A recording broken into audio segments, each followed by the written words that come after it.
I'm Doug Brown. 76ers point guard Ben Simmons is out for tonight's home opener against the Nets for personal reasons. ESPN's Adrian Wojnarowski reports Simmons will meet with the team's medical staff to be evaluated.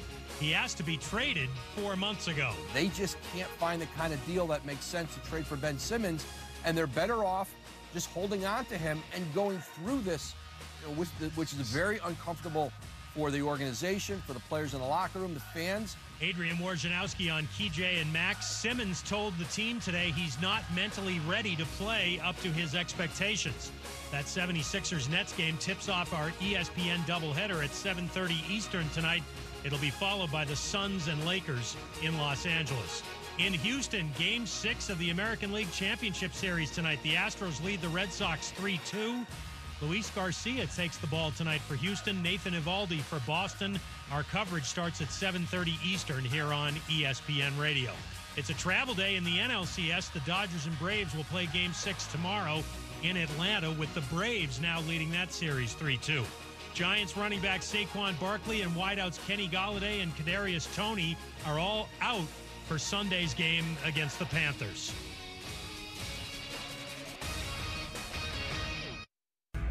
Broadcasting live from the ESPN 690 Anajar and Levine studios. This is Action Sports Jacks on ESPN 690 with Brent Martineau and Austin Lane.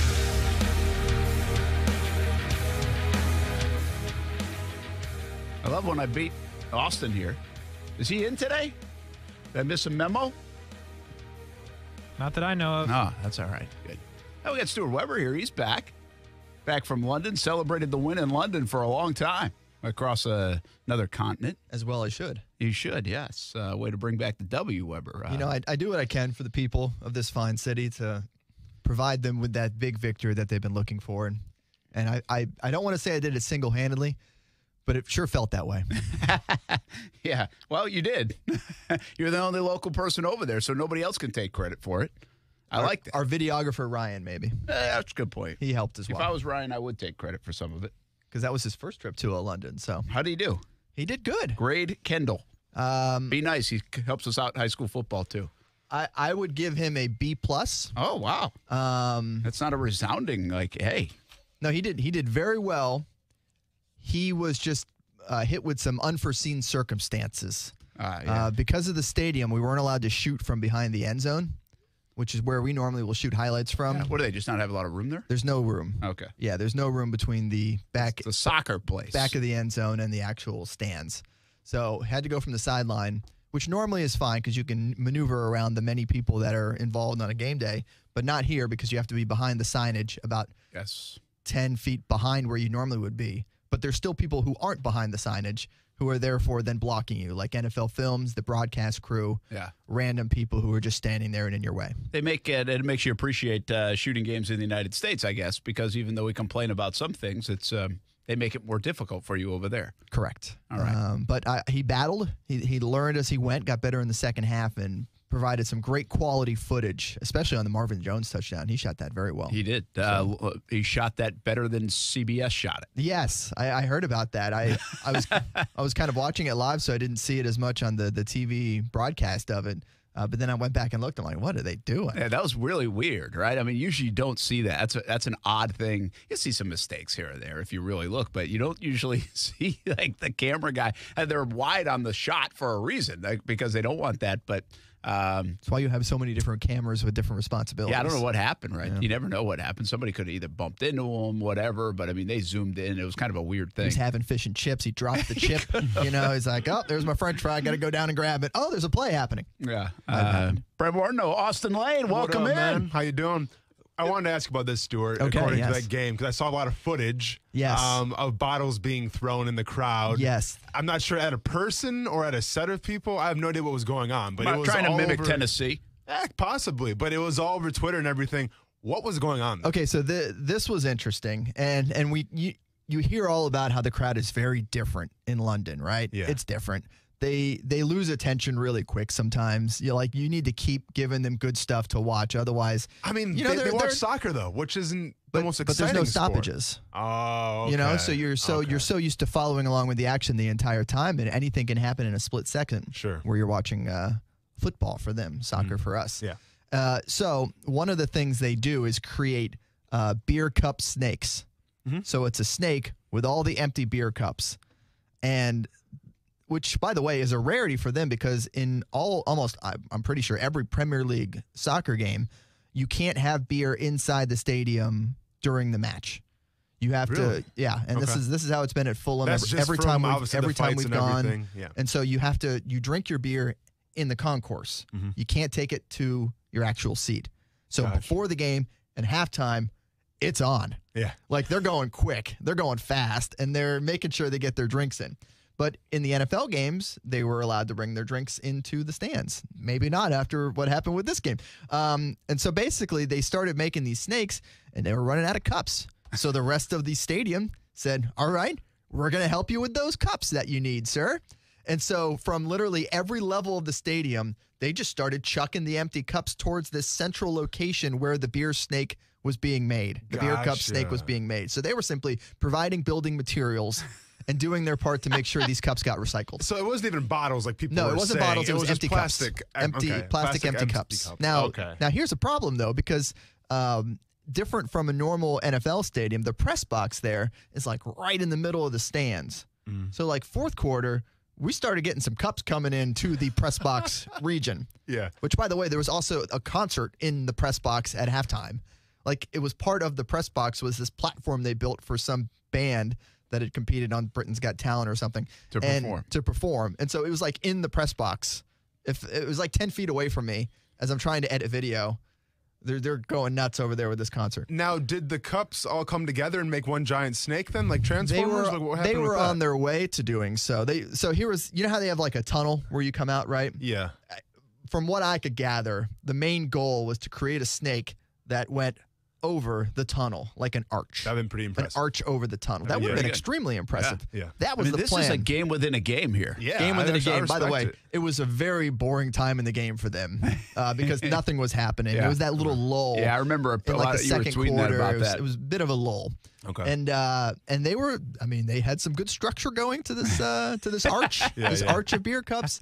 And then the fun police came and put a stop to it and said, no, you can't do that. Yeah. And started taking away the cups. Yeah. And it was funny because every time they'd come and take away a giant stack of cups and walk away, the guy who was the mastermind of it would then like go under his chair and pull out another large stack of them, and everyone would just go nuts every time he did it because they were like, yeah, but they just came and took them, and hopefully they all got recycled. That's awesome. That's the end story. That is the important part. Lawrence, they got recycled. Lawrence with a shout out, Victory Friday. Yeah, that'll baby, Victory Friday here on the show, and now Stuart can celebrate. Stuart back from London.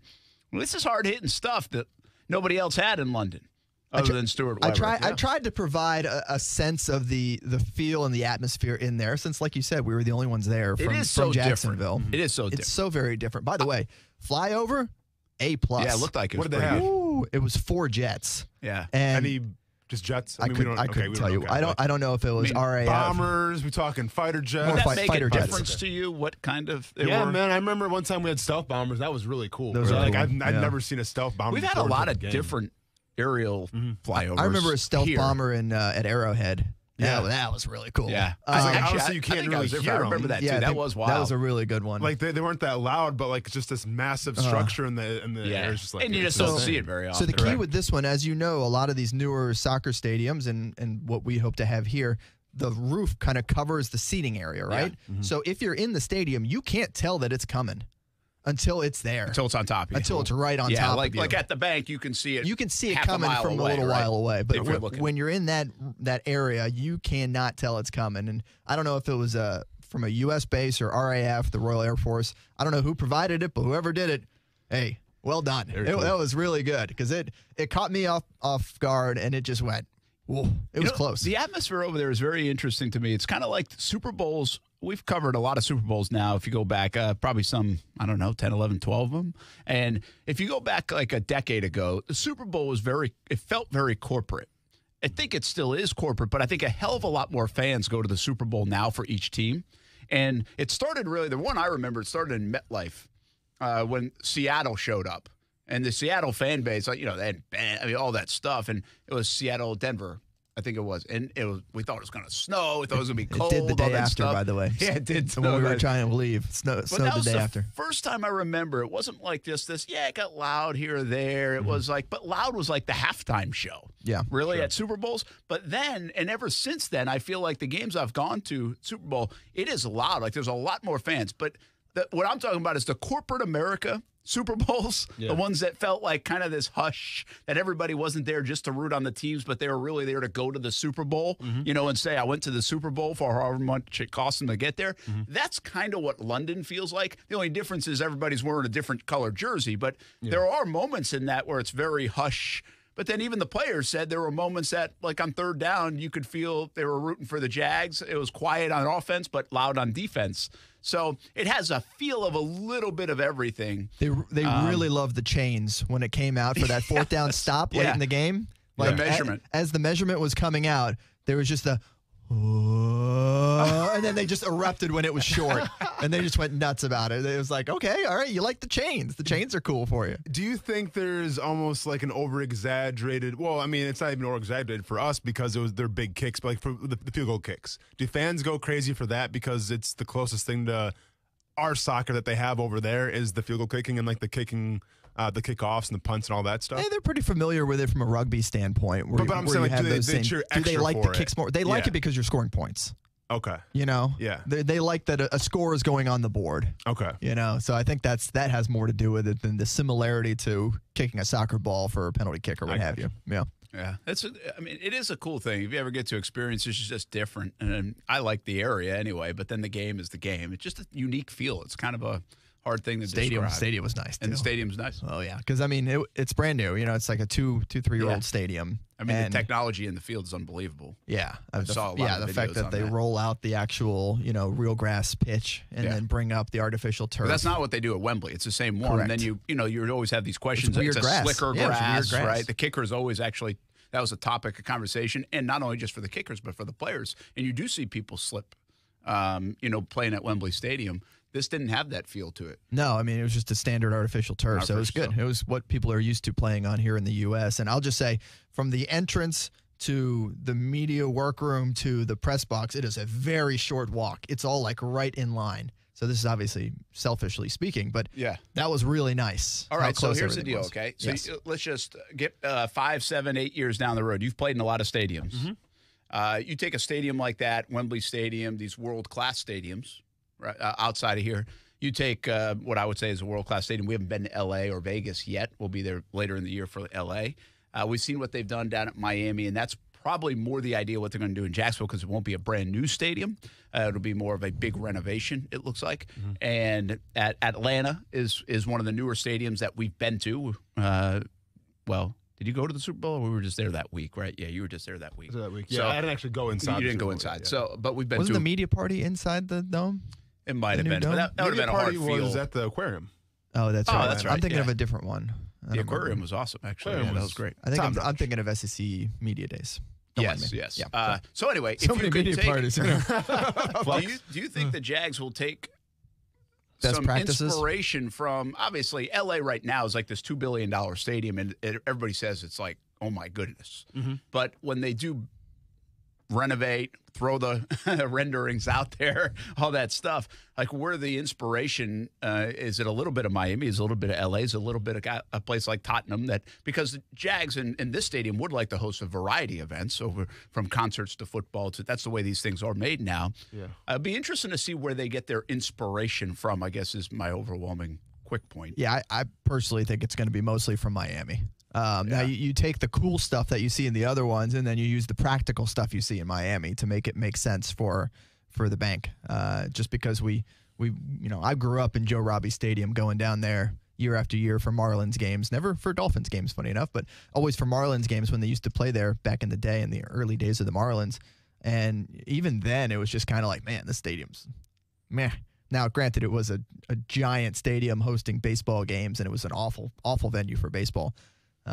But I really like what they've done with that roof to make it make sense for that community. And look forward to the day that is added here at the bank. Well, it's just you got to think of what? You got to think of players. You got to think of the headquarters being there because it will be different than a lot of stadiums or a lot of places just go play their games there. They're going to operate out of the performance center. I was going to say, so much of the cool stuff, the new stuff, I think is going to go in that performance center. And I think the smart stuff, the practical stuff is going to go in the stadium as far as making that work. If they do rebuild the stadium, do you think we see like a retractable roof?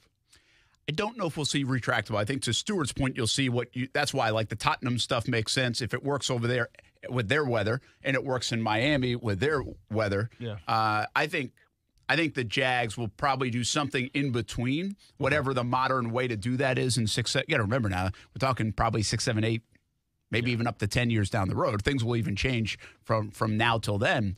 But remember, the Jags were one of the first to actually, like, I still believe, I think, and I have no idea if this is true, but I think Dolphins kind of stole the concept from the Jags. I remember it in the rendering. Because right when it was like first or second year of renderings, like rendering in this season. Big picture thing, that they put that roof over the stadium and one of the renderings. Like a sail on it, you know? Yeah. Oh, yeah. It felt more like back when it was Everbank. I can see the Everbank logo on the sail that was on top of the stadium. It felt like an awning type thing, right? Exactly. So I kind of believe like the kind you roll out of your RV, like one of those. You just roll it back in afterwards, and you're good. So anyway, I think it'll be interesting to see where their inspiration comes from. But you said it; it'll be different because that performance center that they're building should take care of a lot of things.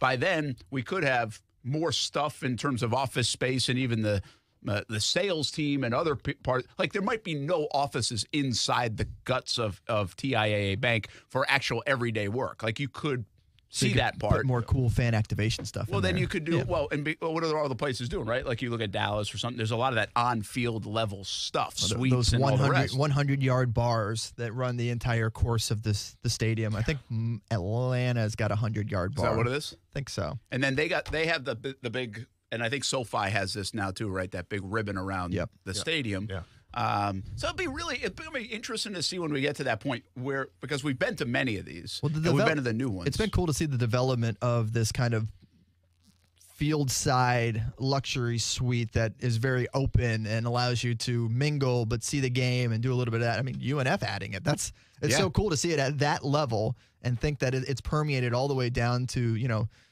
mid-major college level for a basketball arena to have that sort of amenity be able to be an option there, to think that, they're going to do some cool things with the stadium when they do this upgrade. And I think like the Jags have been Lamping, remember Lamping built MetLife, right? So he knows this stuff really, really well. Mm-hmm. And he kind of came up with what I think Daytona put it into real play with the neighborhoods and the concourse stuff and Daytona not all seating.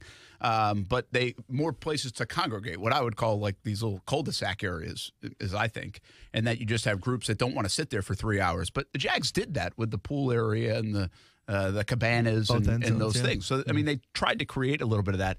And now we've seen this real move toward this field level stuff, which I got to be honest with you, we've been to a lot of them, like Dallas and all the rest. And it's kind of cool that they get to be so close field level. But I don't know what the hell they see. Yeah, I mean, you're blocked out by a great view.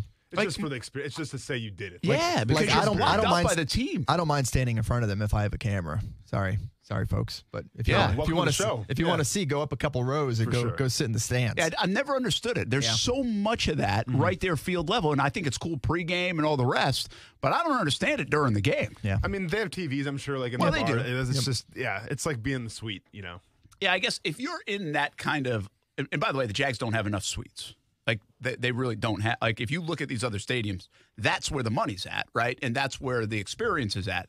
And the suite is more about the mingling and having a few pops and food and all that stuff right at your disposal. And you do watch it on these big TVs just as much, I think, as you sit there and watch. So to your point, I would just not want it. Like, if I could pick a seat at Dallas's stadium, I wouldn't want one of those field level ones. It's kind of cool, like for the pregame, but I want to move up to see the game. Well, and also if we're in Las Vegas, I probably wouldn't want to have one of the club seating things, like the club inside the stadium. But some people are just, they want to go for the experience more than actually the game. And I'll say this about Jacksonville and its stadium situation. One thing that all these other places do not face is having to keep the same seating number for Florida Georgia. I know it's a topic that's come up this week. And, the fact that the city is having to pay back money to these two schools because of having less seats in this year's game. Yeah, 6,000 less seats. 6,000 less seats means $400,000 for each school, by the way. Is that the dollar amount? I'm pretty sure I saw that on a report from Action News Jax, which is a lot of money. It might be for both, but I saw the 6,000 story. The 6,000 for the Florida-Georgia game coming up next Saturday. That has nothing to do with COVID and all that. It's more just from a structure standpoint. They couldn't get them in? I believe so. I'm not 100% sure. Go check out actionnewsjax.com for the full story. Because I saw just some of the headlines of it, but I didn't know exactly. That, right? Yeah, I saw some emails going back and forth, too. And I just Florida haven't got to Florida-Georgia yet in that respect. You think your Florida fans are going to show up for this one? I hope so. I think the crowd will be 50% blue. Yeah. You think so? Yeah. Yeah. Now, hey, at 6 o'clock, yeah, might be a different story. I was going to say from 3:30 to the start of the fourth quarter, it might be a little different. So might be a different story. I don't know. I don't believe that. We're talking a lot about that next week, but I don't believe that. I'll be in Seattle, so I won't. You won't miss anything, most likely. Real quick, Friday night Blitz, of course. We got the Blitz scoreboard show. Wait, yeah. We got some really good games tonight. Yeah, and our game of the week's tomorrow, Reigns-Ribault.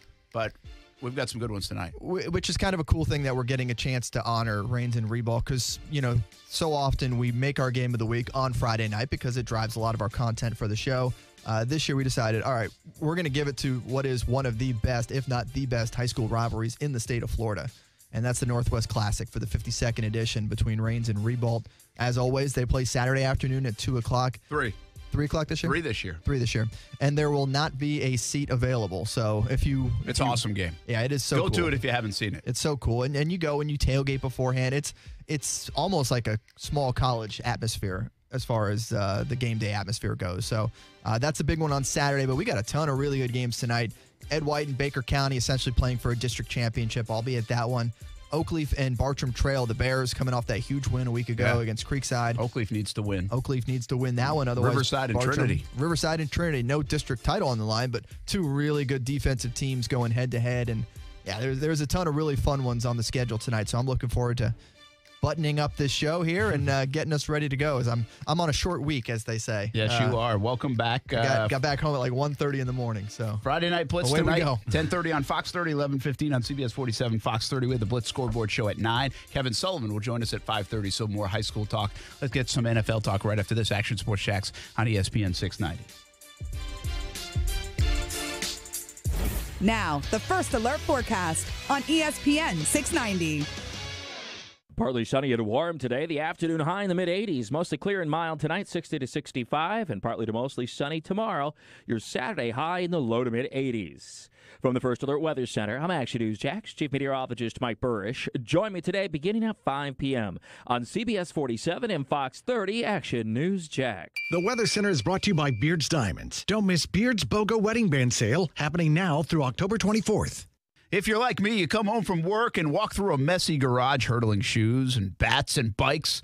Well, get the easy garage solution that I got. It's called Easy Garage Solutions. One-of-a-kind monkey bar technology that will last a lifetime. Hang the bikes and the lawn equipment. Easy Garage Solutions. Shelving and overhead storage for boxes and bins. Easy Garage Solutions. Cabinets and flooring available too. Easy Garage Solutions. Find them at easygaragesolutions.com. Easy Garage Solutions. It's that easy. For the ones who know safety isn't a catchphrase, it's a culture. And the ones who help make sure everyone makes it home safe.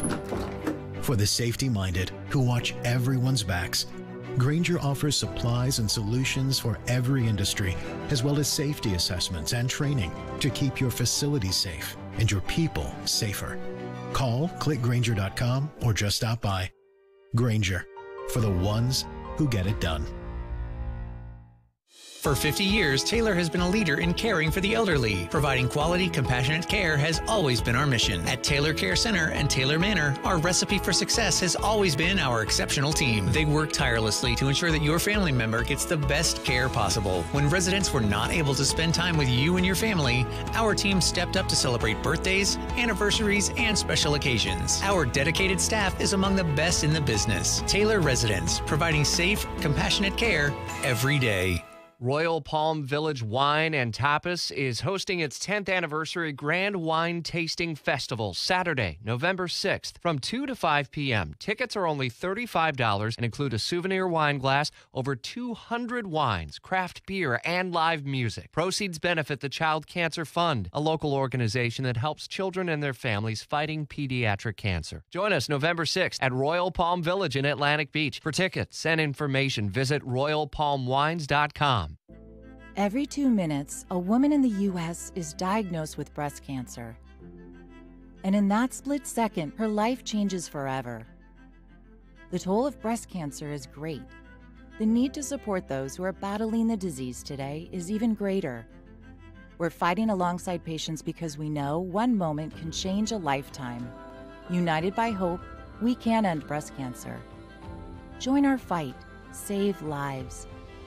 Are you bored from being bored? Then put a little excitement in your life in a great pre-owned from Arlington Toyota. Our friends over at Arlington have over 400 used available. 400! All makes and models. Plus, you get 30 days to love your purchase or exchange it. And if your Beacon score is from 450 to 850, almost everyone is approved. I'm excited. Are you excited? Then shop in person and online at arlingtontoyota.com today. Visit arlingtontoyota.com for full details.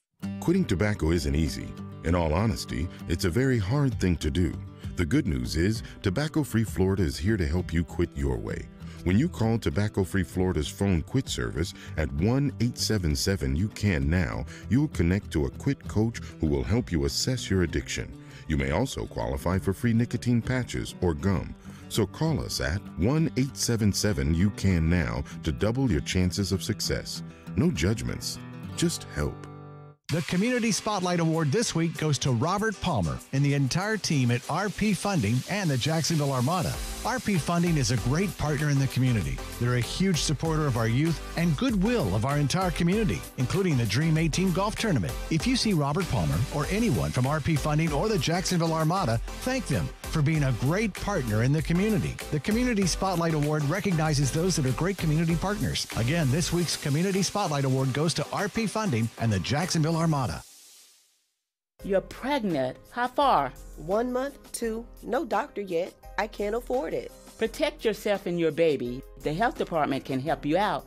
Test for STDs. I don't have diseases. You don't know. You don't always have symptoms. STDs make you and your baby sick. I don't want my baby sick. No one cares more about your baby than you. I'm calling my county health department. A message from the Florida Department of Health, the Florida Association of Broadcasters, and this radio station. From the biggest names in sports, Justin Herbert, ladies and gentlemen, to the stories that matter. The New England Patriots want to play that way. They want to protect and plenty of opinions. It's simple. Justin Fields is better, but I'm willing to. And it starts every morning with Keyshawn, J. Will, and Max, right here on ESPN Radio. I never lost trust in the process. You know, coming from, the fishing boat, I always dreamed of playing in the NFL, just playing in the AAF. At that same time, I always dreamed of getting here and just being able to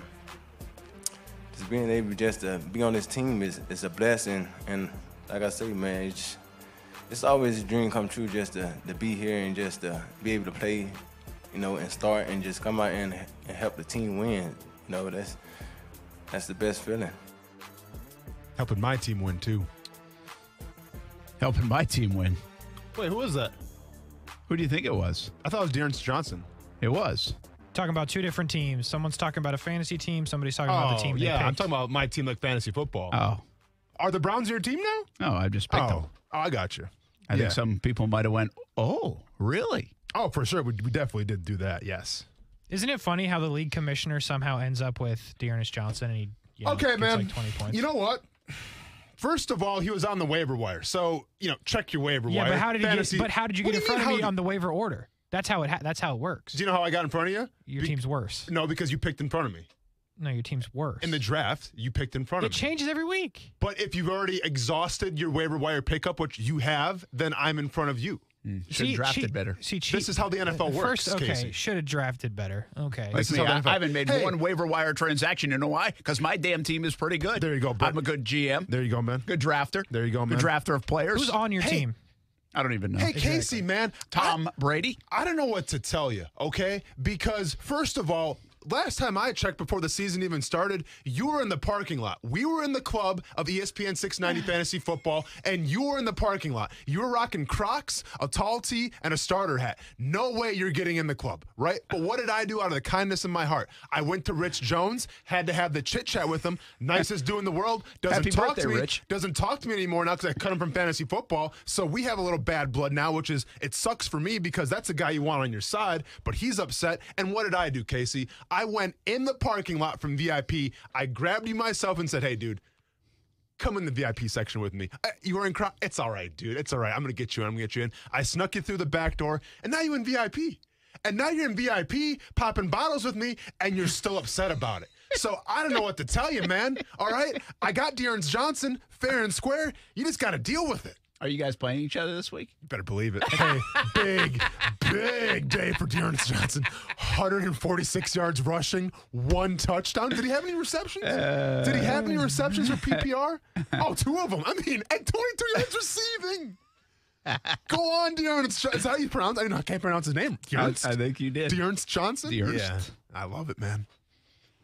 Let's see. How'd you do yesterday? Hey, I did all right, though. You know, 23.8 points. Hey, who's got the more wins, me or Austin? Let me check. I don't check this very often. Yeah, please do.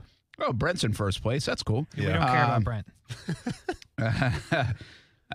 You're mac and cheese. You're in second place at 4-2. Yeah, where's Austin Lane? Austin Lane. You're in my division. You're behind me. You're 3-3. 3-3. But I'll tell you what, man. I'm coming Tied up for though. second. 3-3 right now. Yeah. And I'll tell you what. I mean, if my RB3 is putting up 23.8 points a game, Casey, we'll see what you got from me, man. It's going to make it so much sweeter when Khalil Herbert, my RB, let's count 1, Who's 2, that again?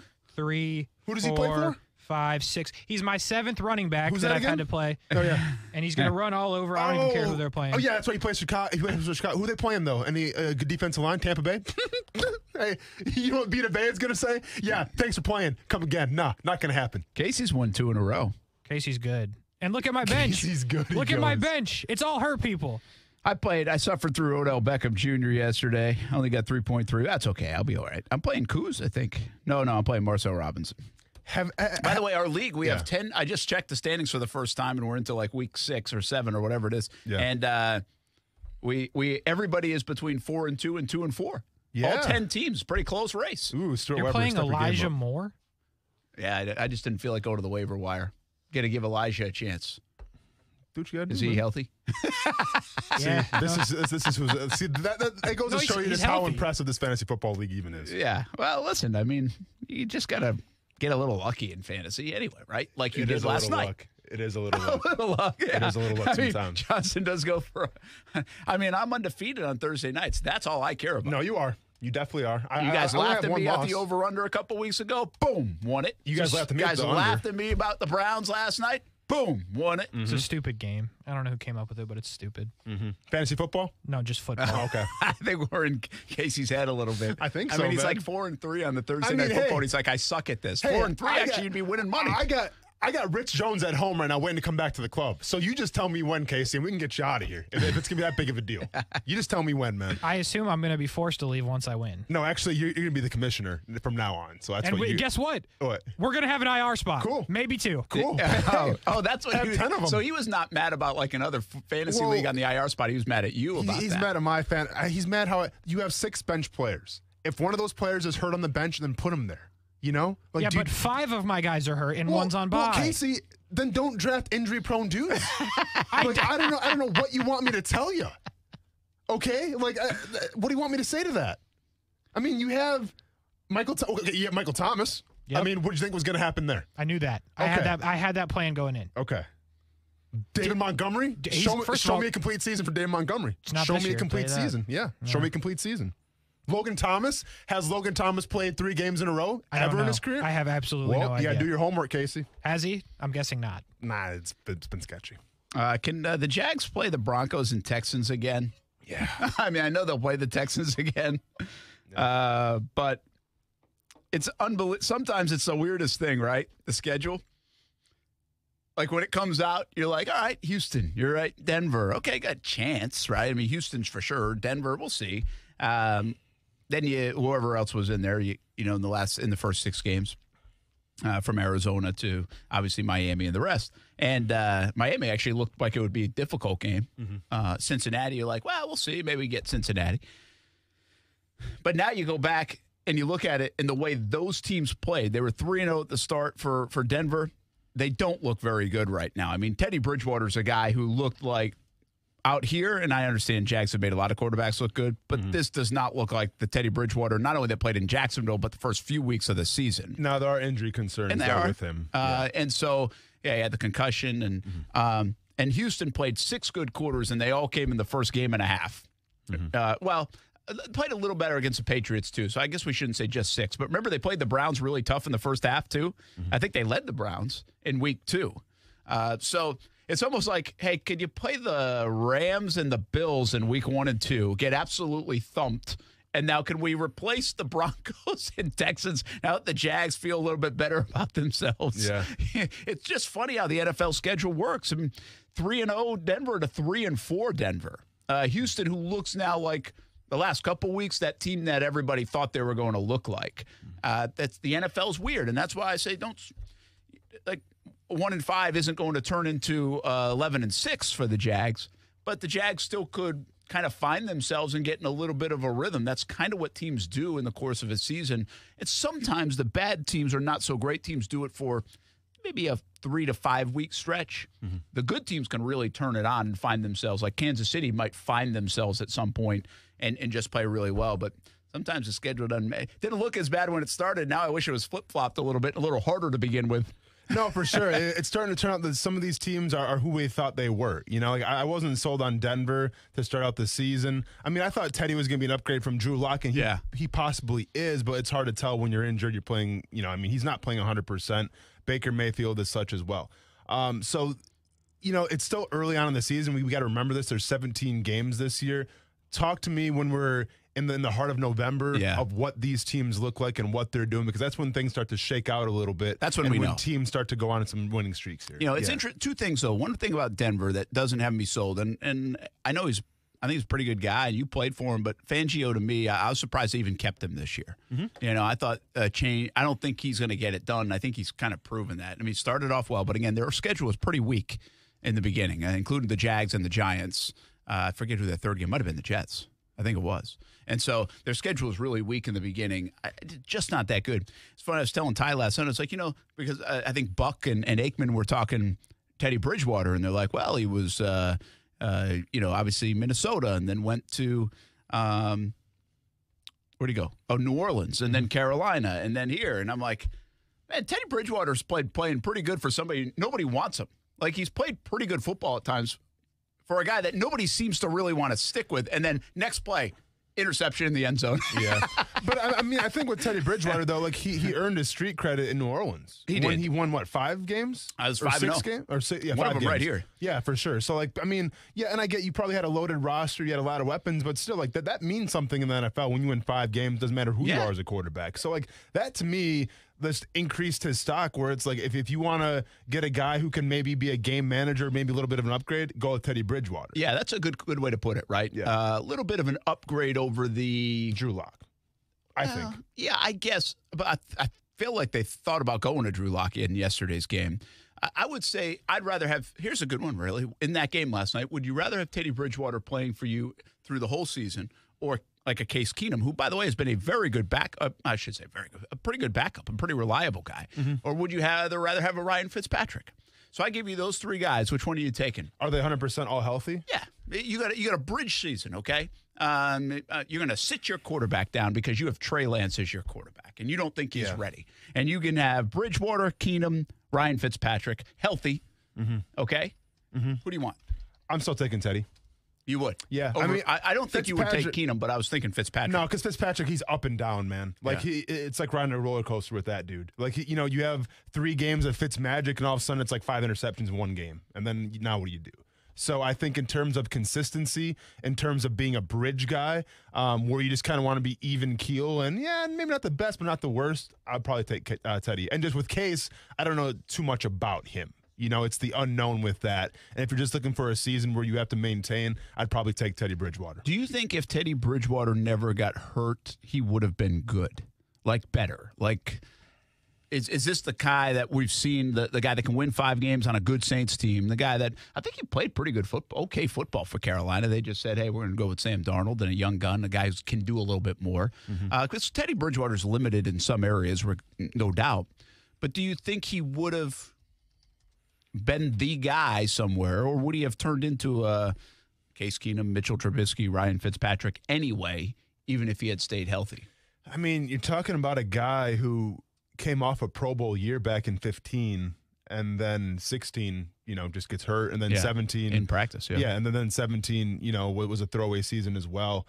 I mean, to me, that had something to do with it, Brent, because you're talking about your younger years, and those are some of the most pivotal in terms of forming yourself as a quarterback. And when you make the first 2 years, play at a Pro Bowl level, go 11-5, and you hit up the Pro Bowl, and then those next 2 years you're out.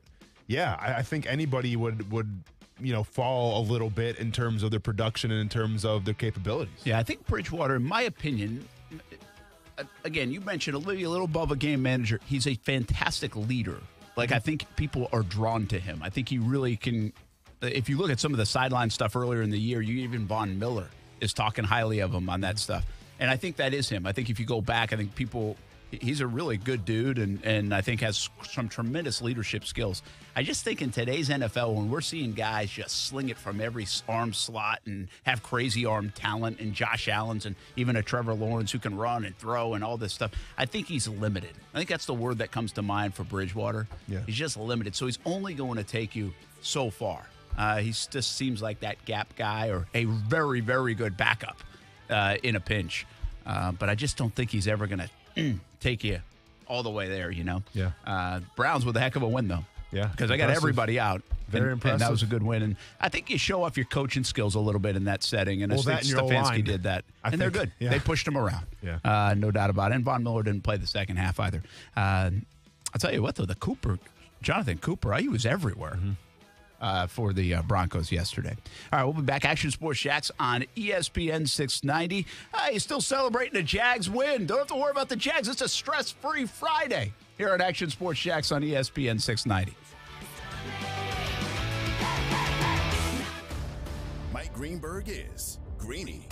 Did anyone watch football last year and think, you know what, I think there's just too much taunting going on? These guys seem to be too excited when they make big plays, and every now and again, it seems to be in the face of their opponent. This does not have any impact on the competition of the game until you choose to make it so.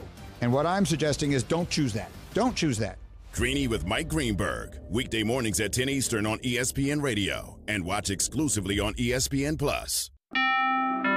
Jay Farner here, CEO of Rocket Companies. If you thought you missed your chance to refinance and save, think again. Mortgage rates have recently dropped, and Rocket Mortgage can help you save big when you call 8338-ROCKET today. For example, with a $250,000 30-year fixed-rate mortgage, you could get a new low rate under 3%. If your current rate is over 3.75%, you could lower your payment by over $100 a month, saving thousands in interest. But you've got to act now, because no one knows how long these low rates will last. So when you need a simple way to get big savings, Rocket can. Call us today at 8338-ROCKET or go to rocketmortgage.com. That's 8338-ROCKET or go to rocketmortgage.com. Rocket. Refinance offer assumes a rate of 2.99%, 3.21% APR, 70% loan-to-value ratio for the cost of 1.75 points. $4,375 due at closing. Monthly payment of $1,052.66. Taxes and insurance not included. Payment will be greater. Rates current as of 7/26/21. Conditions apply. Equal housing lender licensed in all 50 states. NMLSconsumeraccess.org number 3030. Know what time it is? It's time to get moving.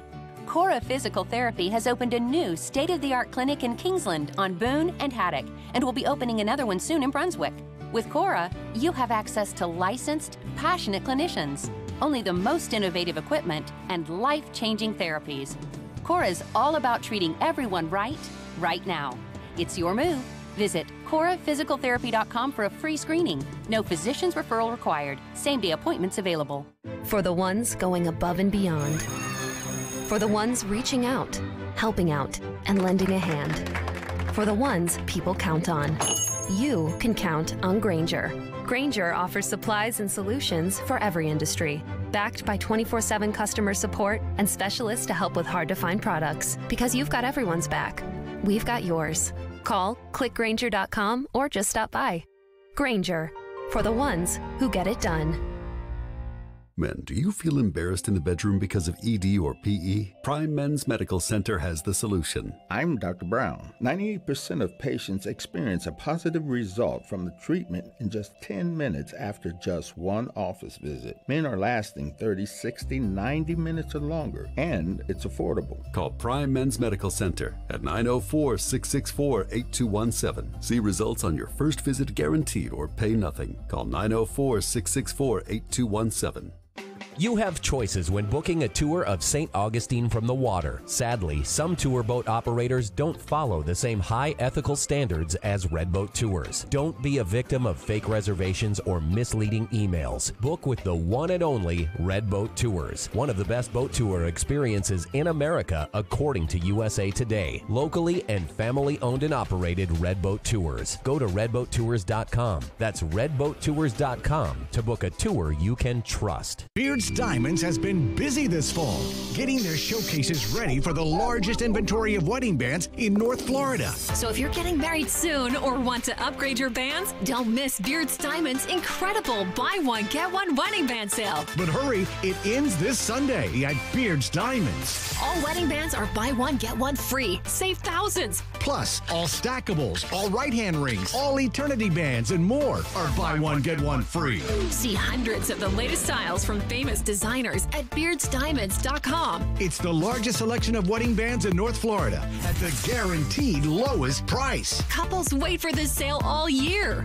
Buy any wedding band and get the other band free. Now you can go bigger and better with the band she's always dreamed of during Beard's Buy One, Get One sale. But hurry, it ends this Sunday. Get the lowest prices in Jacksonville, guaranteed, at Beard's Diamonds. At the St. John's Town Center or at beardsdiamonds.com. 500,000 businesses connect using Zoom. A single platform for video, phone, chat, and conference rooms. Zoom enables real-time collaboration no matter where your teams are. Global enterprises trust the easy-to-use, reliable, and secure Zoom platform to power high-performance teams. Empower your workforce with Zoom. Save 15% on meetings, chat, and phone with a Zoom United bundle. Visit zoom.com/bundle. Zoom, how the world connects. Hey, it's Brett Mortno from Action Sports Jacks. Did you know you can watch our radio show? Yeah, video of a radio show. Just search ESPN 690 Jacks on Facebook, YouTube, and Twitter. Or follow me on Twitter at Brent A.S. Jacks. Watch the show live weekdays from 3 p.m. until 6 p.m. or listen on ESPN 690.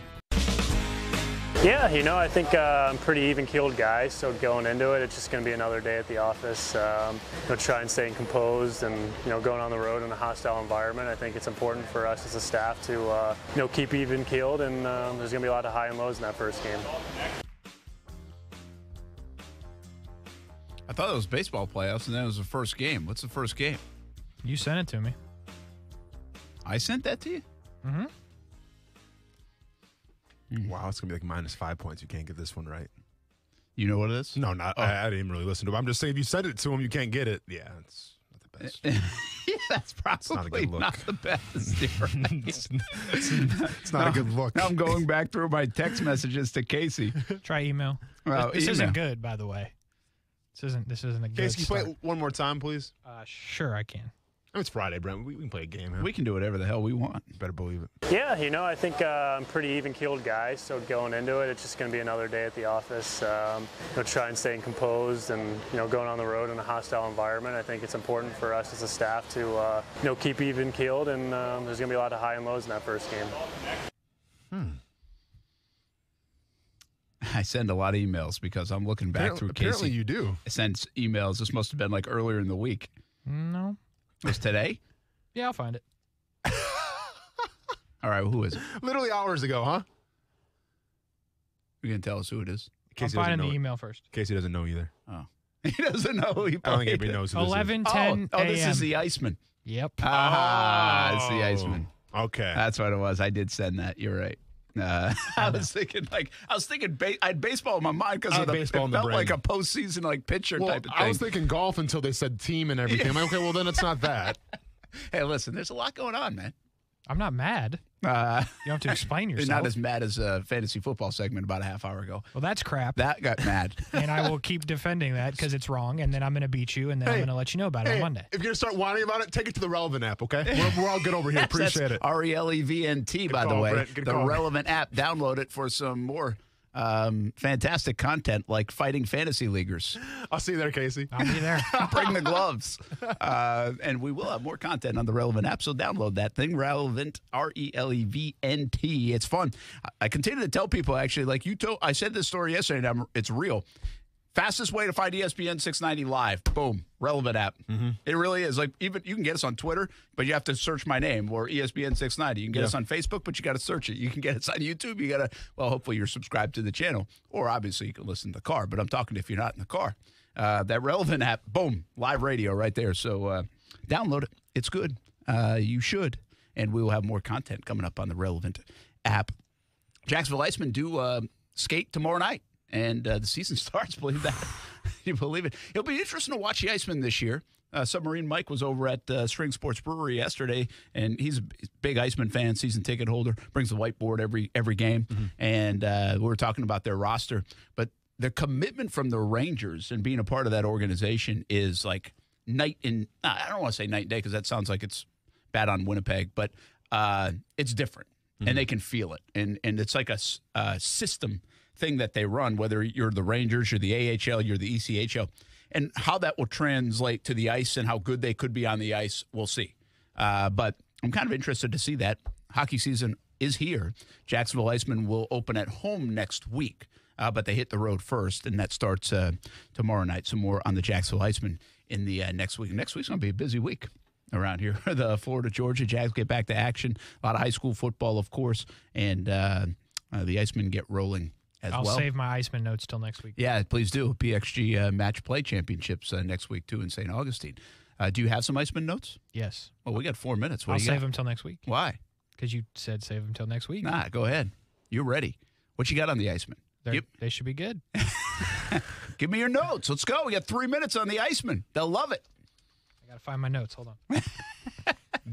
No, they'll be Is he good. okay today? No, he's great. Okay. I mean, why did you do this to him? This is all because of you in fantasy football. I didn't do it. Hey, it's been like that for a while, man. All right, I tell you, the whole last segment, don't know anything we said after the fantasy, and I looked through the waiver wire. Just saw red. And I'm just finding guys that are going to go off. Oh, good. Good, man. He's on a mission Have at now. it, dude. Have at He's it. on a mission. It's all you. I can't wait to see how this turns out. I can't either. But anyway, the Jacksonville Icemen quality program, obviously, like you said, the Rangers taking over. They are going to have one of the Rangers' top-ish prospects, if you will. Hockey's very hard to understand how prospects and whatnot work, but how it works in hockey is it depends on what contract you are on. If the Jacksonville Icemen sign you to a contract, first of all, congratulations. But second of all, that means you're not on contract with the New York Rangers, so everything changes. The Icemen will have a guy on a Rangers contract, that is Jake Elmer.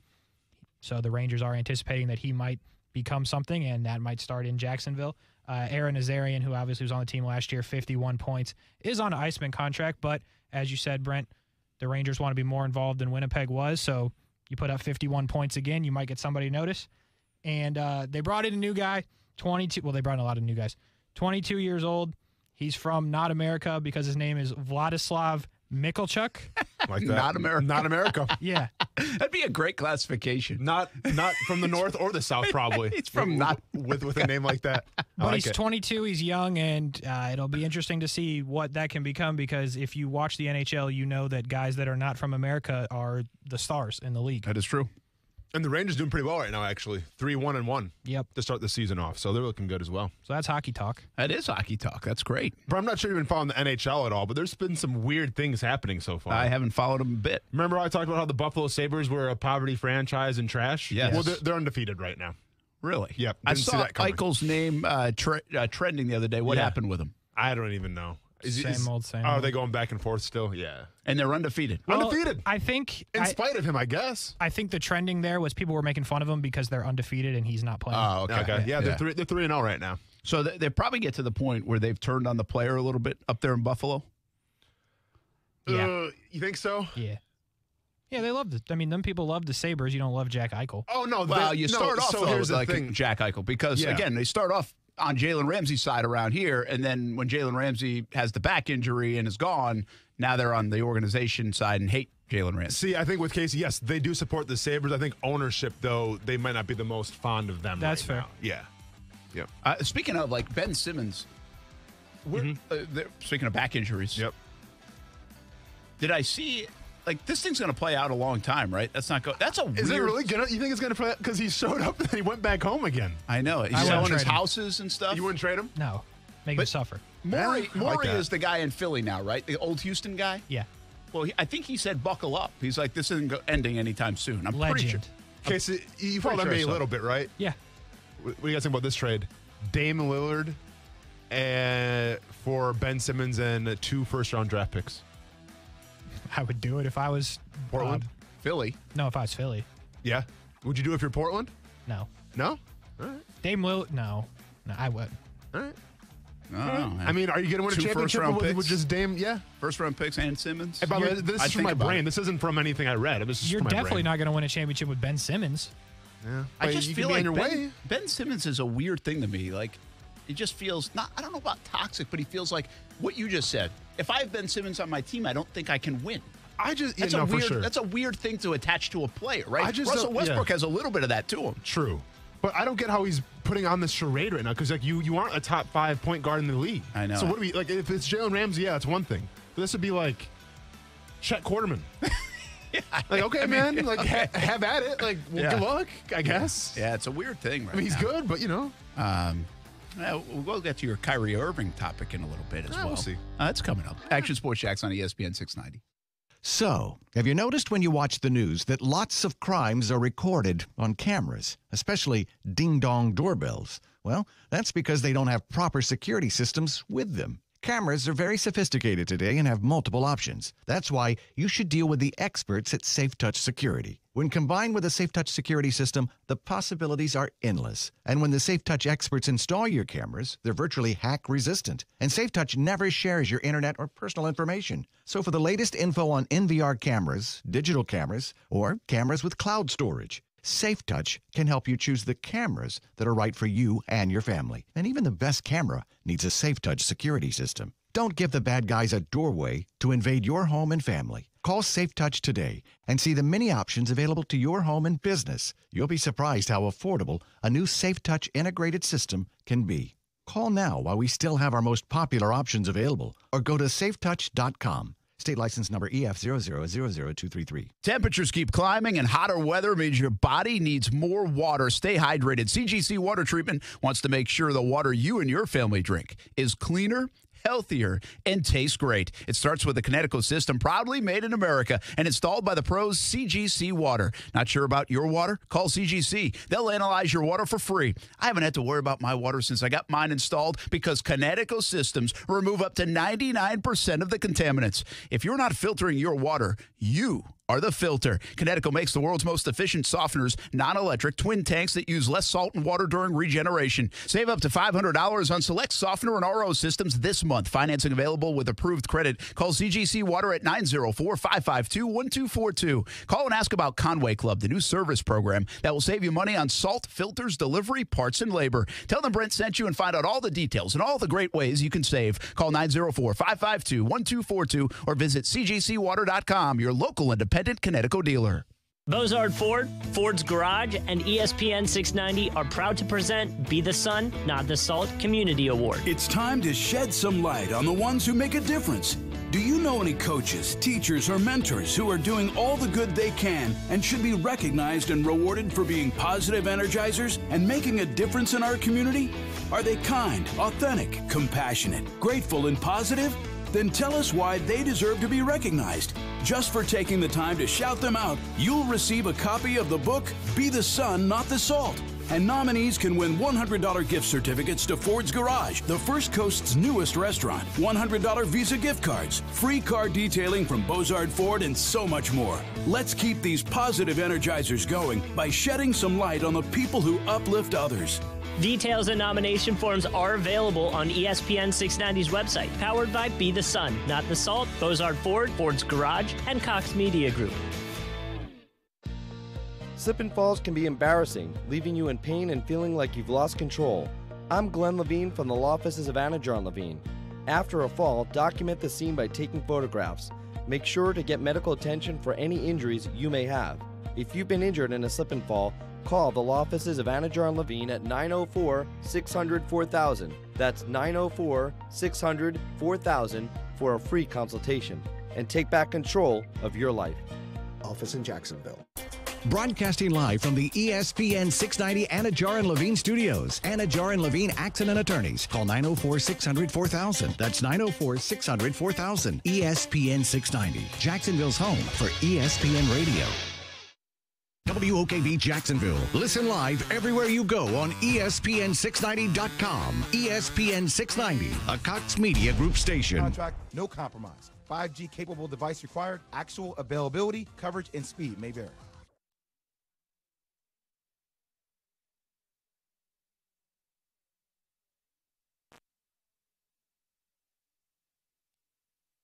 This is SportsCenter. I'm Doug Brown. Officially, Ben Simmons of the 76ers will miss tonight's home opener against the Nets for personal reasons. But this is all personal now for Simmons, who told the team today he's not mentally prepared to play.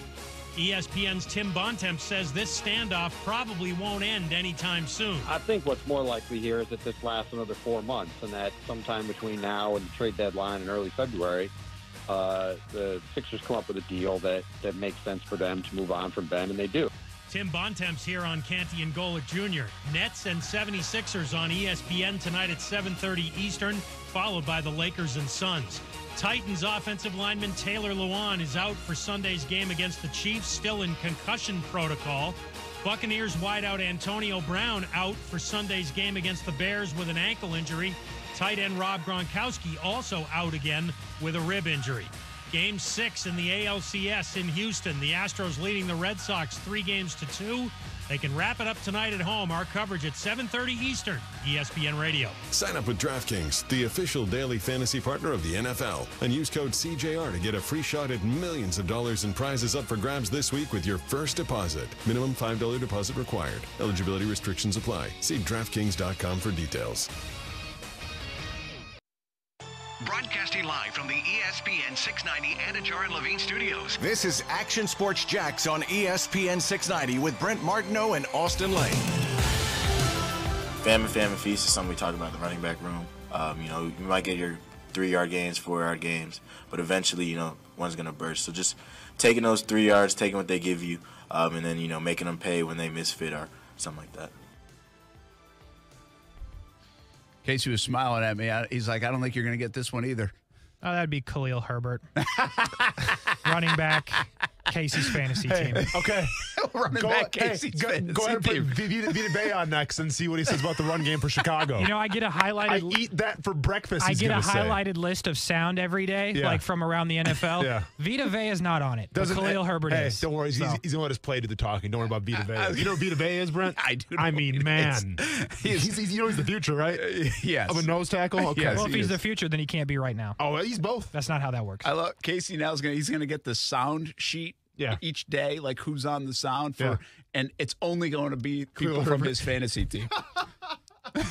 That's it. Pretty much. That's a pretty good flex, actually. The fact that I have a guy by the name of Khalil Herbert now living rent-free in my head a little bit, and I'm going to have to watch the Bears game now. Brett, you missed it. When you were gone, right after you walked out after the last break, he said, hey, were you really picking up people on the waiver wire? That was told you in confidence, Casey. It's out there. That was told you in confidence. It is now out there.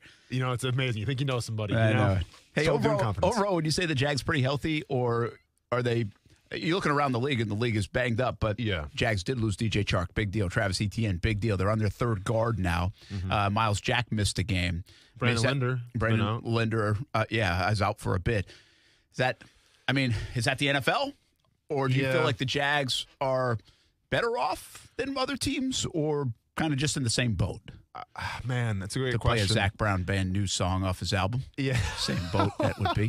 How was it? Good? New album was good? New album I like. Okay, yeah. cool. I think in the grand scheme of things, Brent, I think it's their status quo. it's run of the mill. Now losing, I feel that way. But losing a first round pick, like that's always the That's true. I don't right? know how many have done that. Yeah. Now maybe a few games into the season, but not in camp. Yeah. I think we had that with Dante Fowler as well. Well, so we did. They've had a couple Jackson. times. Yeah, the Jaguars did. So I think overall, in terms of the number of injuries, it's status quo. Obviously, the high profile ones is a little more rare, but just look around the league and see the injuries, and every team's going through it. It's part of the game. Yeah, I think I saw Peter King does a thing, I believe, like the all-pro injury list or something to that effect, like each week. And if you look at the guys that are on that list, it's like, holy cow, you could seriously, make an all-pro team out of it. I mean, it's a really good list. And so guys get hurt. It's the nature of the business. Dr. Ross Osborne, he's in that business, Center for Health and Sports Medicine. He joins us here on Action Sports Jacks on ESPN 690. Healing yourself. I hope you're feeling well and doing well. Doc, appreciate you joining us. Hey, I am. Yeah, I'm off, sort of off the DL. So yeah, I can kind of sympathize with what these guys are going through. But yeah, it's I got my own guys, obviously college and pro that I follow, and you're watching all the injuries rack up, and can kind of change the course of a team pretty quickly. So. Absolutely. Dr. Ross Osborne, Center for Health and Sports Medicine. Read all about the Center for Health and Sports Medicine at jacksfamilysportsmed.com. We had a couple of significant looking injuries in the NFL over the weekend, those scary kind of injuries, Doc, that you get the stretcher comes out. Everybody's really like, oh, my goodness, we know this can happen. We hate to see it. It happened on back-to-back days in the NFL in primetime games. The Seattle player might play this week. I don't know the latest on him now, but there was some talk earlier this week that he might play. How much now is that precautionary of just double checking from neck injury standpoint to make sure everything is stable? And how much of in the game of football exactly might be stingers versus like a real significant injury? Yeah, a lot of times you're making decisions out there on the field, and you walk out on the field and you're looking at these guys, and you're always going to err on the side of caution, but especially with certain injuries, especially when it comes to head and neck, because if you guess wrong on the wrong side of it, you can get them in trouble real quick. So we, you go out and gosh, I've probably seen 100 stingers in my life, but every time you go out, you are wondering, especially if the guy's not getting up, but is this a neck thing? And if it is, you're going to err on the side of caution, put them on a backboard and put them on a stretcher to keep them safe before you can get a real good, thorough evaluation of it. And you're just not going to mess around with it, So, every injury's kind of got its grade. You can ankle sprains are, no doubt they can be bad and they can linger and they can cause problems. But usually on the back end of those, you can fix those and you'll get people back. But if you screw up a neck or a head injury, you may end somebody's career or worse. And so we're always a lot more cautious with those. And I think because of what we've learned in the past and how we've both from a standpoint of, hey, we didn't recognize it and concussions are now a major issue. And then now knowing what we know, you're going to see a lot of people go much earlier than maybe what we used to boarding them and getting them on a stretcher and then wheeling them off the field. So not surprising, I don't think. Doc, concussions obviously are still a big part of the game, as they probably always will be. We had a conversation about Daniel Jones earlier this week in terms of, yes, he passed the protocols with the third party and everything, but was it right for him to be out there? Because, well, he didn't look like himself, and especially as the game went on, like he just, he didn't look like the Daniel Jones that we're accustomed to seeing.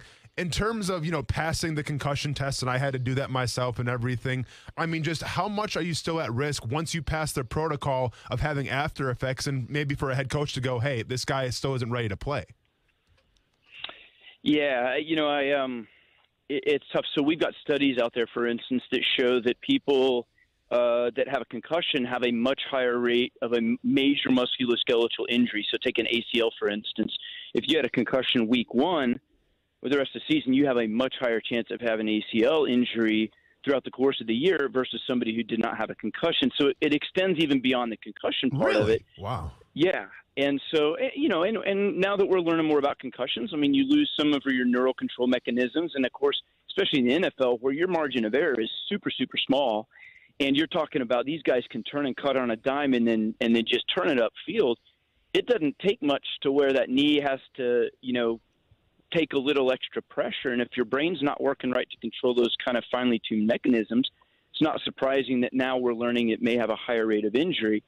And then with the concussions themselves, it is a little bit surprising. I mean, just kind of knowing what I know, and I don't deal with NFL players from a standpoint of concussion, but certainly within our medical groups, when we meet at annual meetings, we get to dialogue with the people who do, and then specifically in our group, there's 3 or 4 people that sit on the NFL concussion committee, and so you talk to them, and then you see somebody return after 6 days, and you just kind of wonder if they really had a concussion. Then knowing what we know, they really probably shouldn't be out there 6 days later.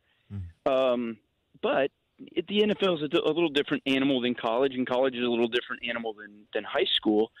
So the concussions are somewhat the same, but as we get older, we recover a little bit faster. We probably, have some adaptive mechanisms to not get hurt otherwise, etc.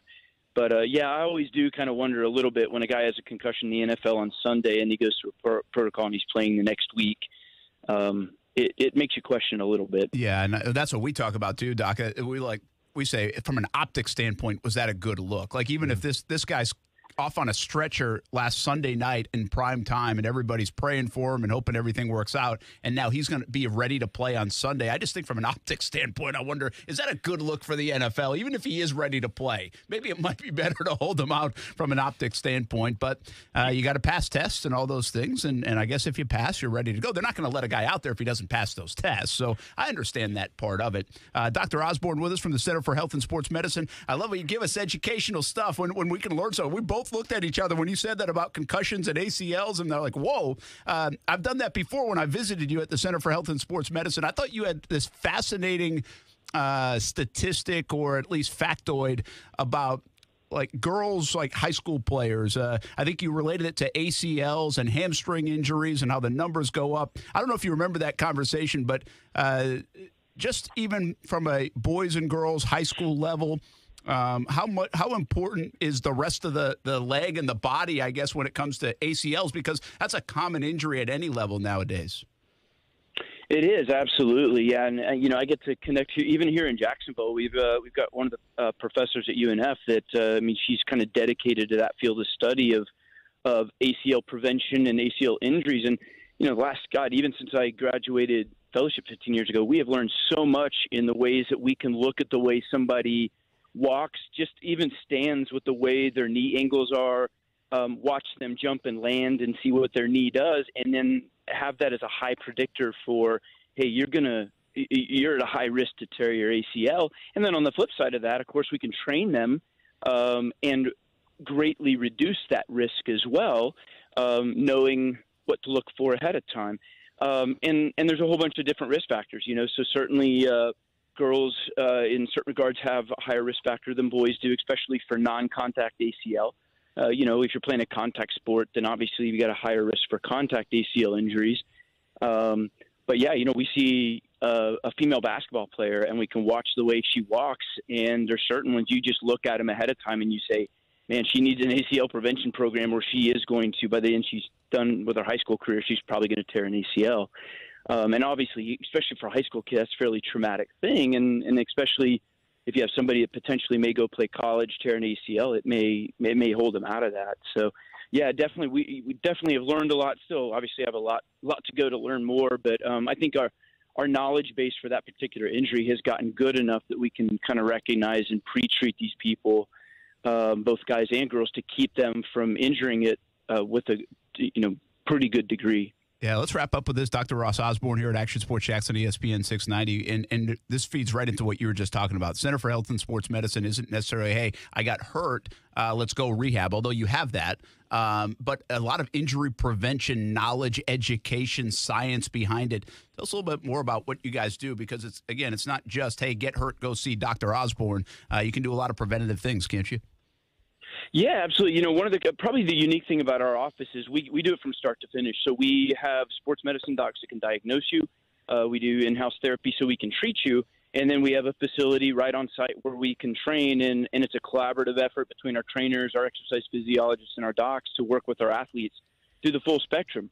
So even if you're not hurt, we can work with you on, skills and athletic development, strength and speed and all that other stuff. But through the course of working with you on that, if you get hurt, we can slide you right over, diagnose you, turn that over into rehab, and the whole time integrate that into the athletic programs we're doing so that, we can keep people constantly focused on improvement. And so it's kind of fun. We get the global kind of thing. We also talk to them about nutrition and, hey, managing stress, using your head to get better when your legs can't do it yourself. And so it's kind of a fun, comprehensive way we approach it, where we really have kind of a full spectrum for athletes. Yeah, 904-240-0442, or go visit jacksfamilysportsmed.com for the Center for Health and Sports Medicine. Dr. Osborne, I lied to you. I'm going to keep you for one more second. We got a comment on YouTube said, turf contributes to more injuries than natural grass. That's a question. I think this has been a question for a long time. What do you see? What does science tell you? What's the latest and greatest on turf versus grass? Because so many schools, even at the high school level now, go to the artificial turf because it's easier to maintain and over the long run, maybe even cheaper, even though there's a lot of initial cost to it. Yeah, for sure. And the tradition in the past has been more, the AstroTurf, and that without a doubt was provoked some more injuries than running on natural grass. Yeah, that was cement. As the turfs have evolved, where they really sometimes you have a hard time telling if they're natural grass or not. We're seeing those types of rates come down, but I think they're probably still a little bit higher risk there for even the quote unquote the fake turf that looks like grass. Yeah, the Astrodome, remember that? That was like cement, I think. Yeah. That's one of those. Who the heck thought of that, and why was that ever a good idea? Yeah. Now, as long as you can stand the pellets in your shoes, the artificial turf doesn't seem so bad. But that's right. Hey, Dr. Osborne, have a great weekend. We appreciate all the knowledge. Thanks for jumping in with us here on Action Sports Jacks on ESPN 690. Hey, absolutely. You guys have a great weekend as well. All right. It's Dr. Ross Osborne, Center for Health and Sports Medicine, 904-240-0442. They really have some cool programs. I've been over there, visited. Really good stuff from A to Z. And that fact, I've been covering concussions for a long time. I did not realize that. I didn't know that either. It's amazing just how the science is changing sense. all the time. It does make sense. Mm-hmm. But both were like, did he just misspeak? Yeah. But no, he didn't. And if you missed it in the last few minutes, basically was saying how concussions can make you at a higher risk for injuries like an ACL. Correct. Which you never even really, we're just thinking about the brain, mm-hmm. which most important, of course, but pretty wild in that regard. So we're talking about the Jags coming out of it. Let's stay on injuries for a second. It looks like Miles Jack will be back soon, should be back, could be back. Tyson Campbell should be back. The toe...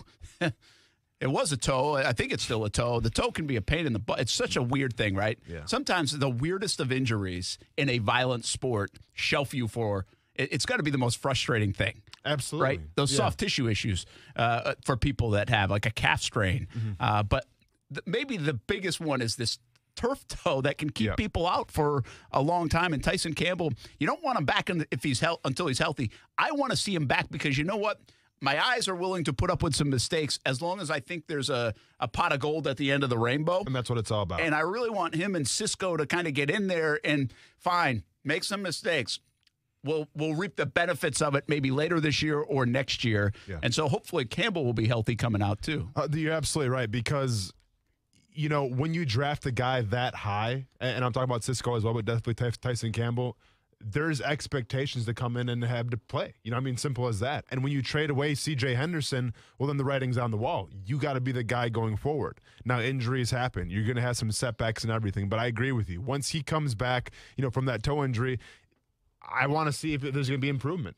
I want to see when we're sitting here 4 or 5 months from now, we're talking about, okay, do the Jaguars need to address the cornerback position, or are we good with Shaq Griffin and Tyson Campbell now and some depth as well? While we got Marcel Robinson hanging around in here, bring him in, baby. Bring him in on the mic because we've been waiting all week to get to this topic. Kyrie Irving. Will he play? Won't he play? Will he get traded? Won't he get traded? Obviously, if you're not familiar with the story, he's unvaccinated, and it's a lot like the Washington State football coach story where that guy got fired because it was a state employee mandate to get vaccinated, and he basically stood on the principle of not getting vaccinated and lost millions of dollars by doing so, and I think he might even be suing now. Kyrie Irving, I think he's got plenty of millions of dollars, so money might not be as big of an issue for him. Yeah. But he obviously is. I'm a big believer in principle, but somewhere along the way, does principle get muddied with stubbornness or stupidity? You know, when you're talking about, there'd be a lot of things I would do to my body or anything else, by the way, for the kind of money that Kyrie Irving is making. No, for sure. Well, and he's kind of taken the whole Cole Beasley approach where it's not about not getting vaccinated or not getting vaccinated. It's the choice to. It's having the freedom to. And that's where he disagrees, and that's why he's not going about it right now. Man, Kyrie Irving is a different cat, man. Like he's I would say that he's probably one of the few players in the NBA where I think he, as far as standing your ground, I think he might ride this one out. And it's a tough situation because if you're the Nets, you're like, well, he's part of our, like, he's been part of our future plan. Like he needs to be here. So you can't really trade him, but you also can't let a guy sit on the bench that you're paying this amount of money for. So it's kind of a stalemate. But Kyrie Irving is an interesting, this deal in general. But his whole career has turned interesting. Mm-hmm. Oh, yeah. Like he went from this bona fide, I'm telling you, man, when he was playing with LeBron in Cleveland, I was like, that guy driving to again, casual NBA fan, that guy driving to the basket and finishing and what he was incredible. Like, this guy was a superstar, and he's getting paid like a superstar, but he really hasn't delivered as a superstar now in recent years. He thought he could do it himself. He really couldn't. He went to Boston and proved that he couldn't do it himself. Now the whole Nets thing and the Boston thing and from the Cleveland thing, and it's really turned into a bizarre, legacy-damaging few years, in my opinion, for Kyrie Irving. Yeah, he's always been kind of the outside-the-box thinker and more than an NBA player. And let's be honest, we celebrate those types of guys because life is more than professional sports. So, like, I respect Kyrie, even if I don't agree with some of his things, whether it's flat Earth, other things like that, but I respect the fact that he has the sage. Yeah, the sage thing was great. I actually had some sage in here one time because they're evil spirits with Brent, and his fantasy football team was trash last year, so I actually did that myself. Now it's my fantasy football team. Well, I mean, last year it wasn't that good, was it? No. Okay, well then there you go. You're welcome. See, the sage helped. But I think with Kyrie here, it comes down to, do you want to play basketball or not? Yeah. And when we talk about your legacy, and when we talk about are you going to be one of the greats? Like, I'll be honest, I think if we go back in time, I don't think MJ would have been doing this. I think MJ would have said, I have to get a shot to play basketball, then so be it. I think LeBron James, I have to get, I think he got vaccinated, correct? Yeah, because I want to play basketball. Yeah. I mean, that's what it comes down to. Like, it's fine. If you have a differing view than everybody else and you want to stick by that, then so be it. But you have to remember, like, this is legacy as well, and this is your teammates depending on you as well. I think also one of the bigger things about this whole situation is that Kyrie's the kind of guy where, because of how everything happened with him and LeBron in Cleveland and everything, he's basically been attacked since that moment everywhere that he's been. Obviously with Boston and even with some of the things going on with the Nets. And this is kind of another one of those situations where it seems like everyone's saying, hey, look, Kyrie, like, everybody's doing it, so you got to do it. Like, we've told him that if he doesn't get this, he can't play. And he says that he wants to play basketball. So if he wants to play basketball, he'll do it. And it's been kind of framed that way. So I think for a guy like him, which, again, different way of thinking, feeling that he's attacked in that way, I feel like that's one of the reasons why he'll stand his ground. Yeah, and again, I mean, you can stand your ground when you made plenty of money. True. You don't need it in the bank account. It's weird to say you don't need $30 million or whatever, but he really doesn't. Mm-hmm. He said this. He said, you really think I want to lose money? You think I really want to give up on my dream to go after a championship? Think I really just want to give up my job? Think I really just want to sit at home and not go after the things with my teammates that I've been able to grow with, to learn that takes sacrifices in this space? You think I want to give up my livelihood because of a mandate, because I don't have accommodations, because I'm unvaccinated? Come on. So it shows that it's not that he has lost his passion to play, which some have questioned over the years, right? Whether he really wants to play or not. Mm-hmm. But this is more just on this principle. And like you said, I mean, I respect people for principle. Sometimes it feels like principle versus a battle you really can't win. Like, are you going to win this? You're really on, not an island, but you're really in. He's on an island. Well, he's in the island in the NBA. Yeah. There might be more people that agree with him, but just won't follow his action, though, is my point. Yeah, because they can't. I mean, it's one of the things like Kyrie's in a position to where he can take this stance. But what about these guys, the 8th, 9th, 10th, 11th guy on the bench? They don't have that, luxury to be able to do that because they're basically playing for their livelihood. Yeah. I mean, Kyrie's just lucky he's in a position where he can beat Kyrie Irving versus the state of New York, but, 6-man can't do that. Yeah. By the way, it'll be part of the history books written on the pandemic. Some of these kind of stories. The Washington State coach. Yeah. Right. This just the laws that went in place that created this kind of situation. Whether you agree or not, just part of the history books. Yeah. I can't wait to see how it plays out. You're holding the whole city hostage. We'll see what happens with that, man. Yeah, and the organization. Yeah. Right. An organization that brought everything in there to win. Right. And win big. Win now. And win now. That's a good point. It's Marcel Robinson, everybody. You know what I feel like when Marcel Robinson talked a moment ago? I want you to go play Ahmad Rashad. He sounded like Ahmad Rashad's voice there. Okay. As he started the segment. Can I get Ahmad Rashad's paycheck? Yeah. It's a compliment. He's probably playing golf with Michael Jordan. We'll be back. Action Sports Jacks on ESPN 690. Now, the First Alert forecast on ESPN 690. Partly sunny and warm today. The afternoon high in the mid-80s. Mostly clear and mild tonight, 60 to 65. And partly to mostly sunny tomorrow. Your Saturday high in the low to mid-80s.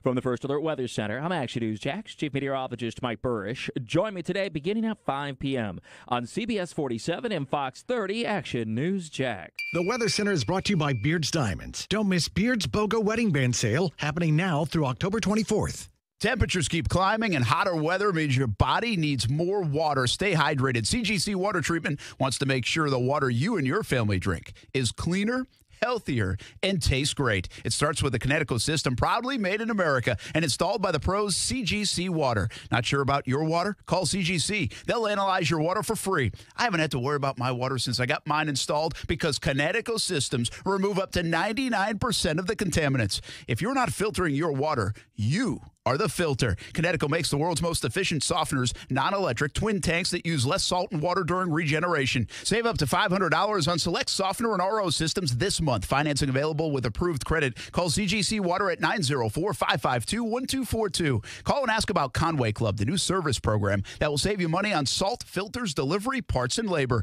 Tell them Brent sent you and find out all the details and all the great ways you can save. Call 904-552-1242 or visit cgcwater.com, your local independent Connecticut dealer.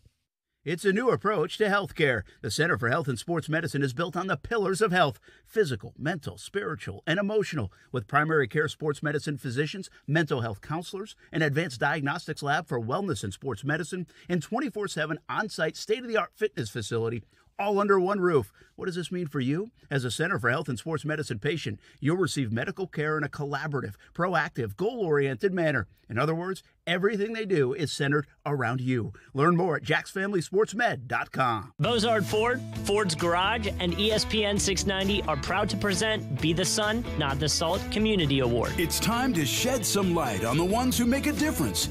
Do you know any coaches, teachers, or mentors who are doing all the good they can and should be recognized and rewarded for being positive energizers and making a difference in our community? Are they kind, authentic, compassionate, grateful, and positive? Then tell us why they deserve to be recognized. Just for taking the time to shout them out, you'll receive a copy of the book, Be the Sun, Not the Salt. And nominees can win $100 gift certificates to Ford's Garage, the First Coast's newest restaurant, $100 Visa gift cards, free car detailing from Bozard Ford, and so much more. Let's keep these positive energizers going by shedding some light on the people who uplift others. Details and nomination forms are available on ESPN 690's website, powered by Be the Sun, Not the Salt, Bozard Ford, Ford's Garage, and Cox Media Group.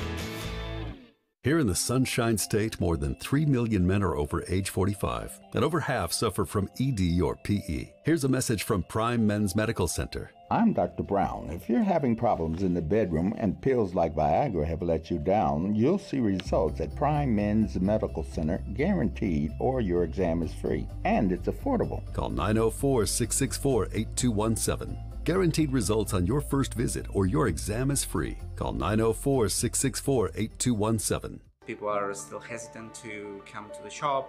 We built a place that people could come and join and meet each other and talk to one another.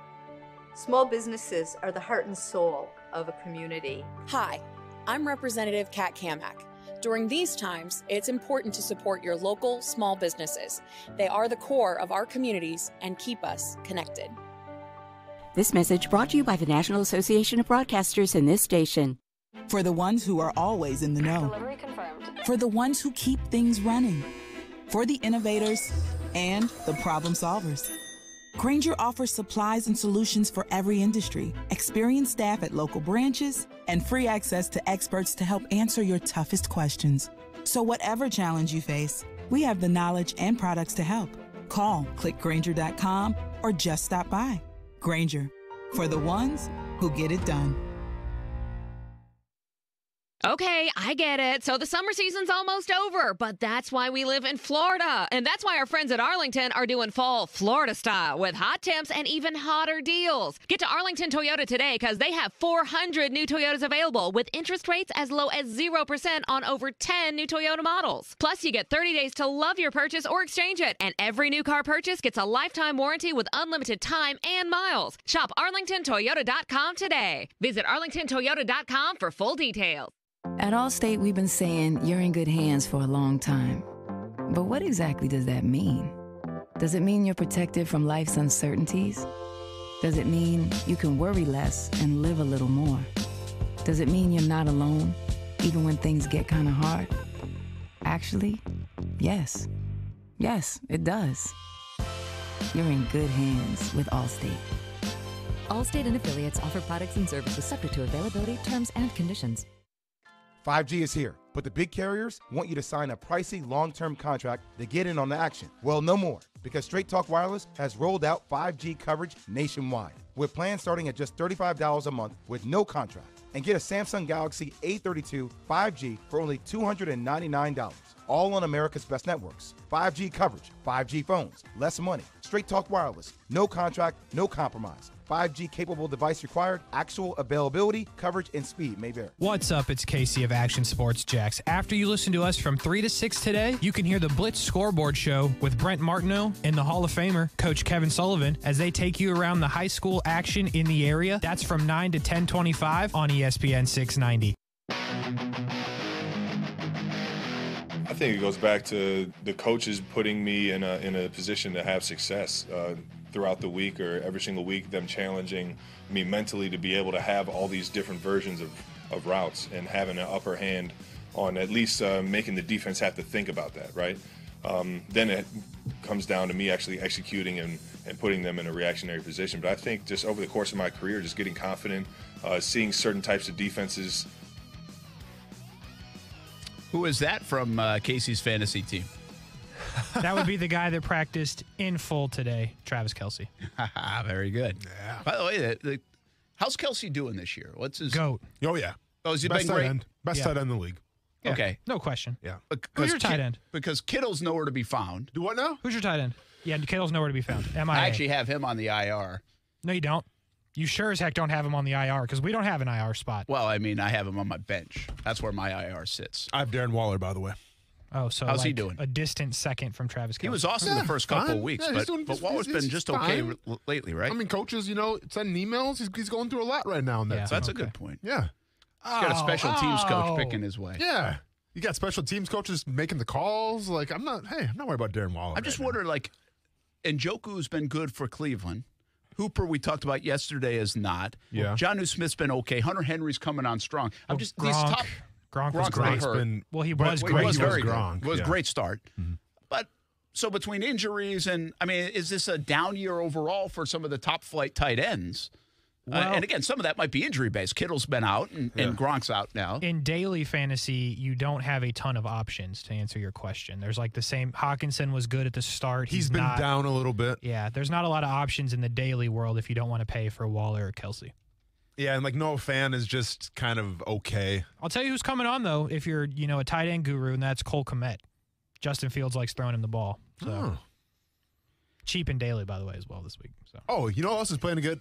Dawson Knox before he got hurt. Oh, yeah. Dawson Very Knox good. is the Probably man. very good. I think he's got 5 touchdowns this year. I tell you, the tight end position is so bizarre because if you looked at like what he did in college and stuff, what'd they say? He was on the Ole Miss team with DK Metcalf. Correct. And A.J. Brown. A.J. Brown. Yeah. And I don't think he ever caught a touchdown. How did they not score points? It's insane.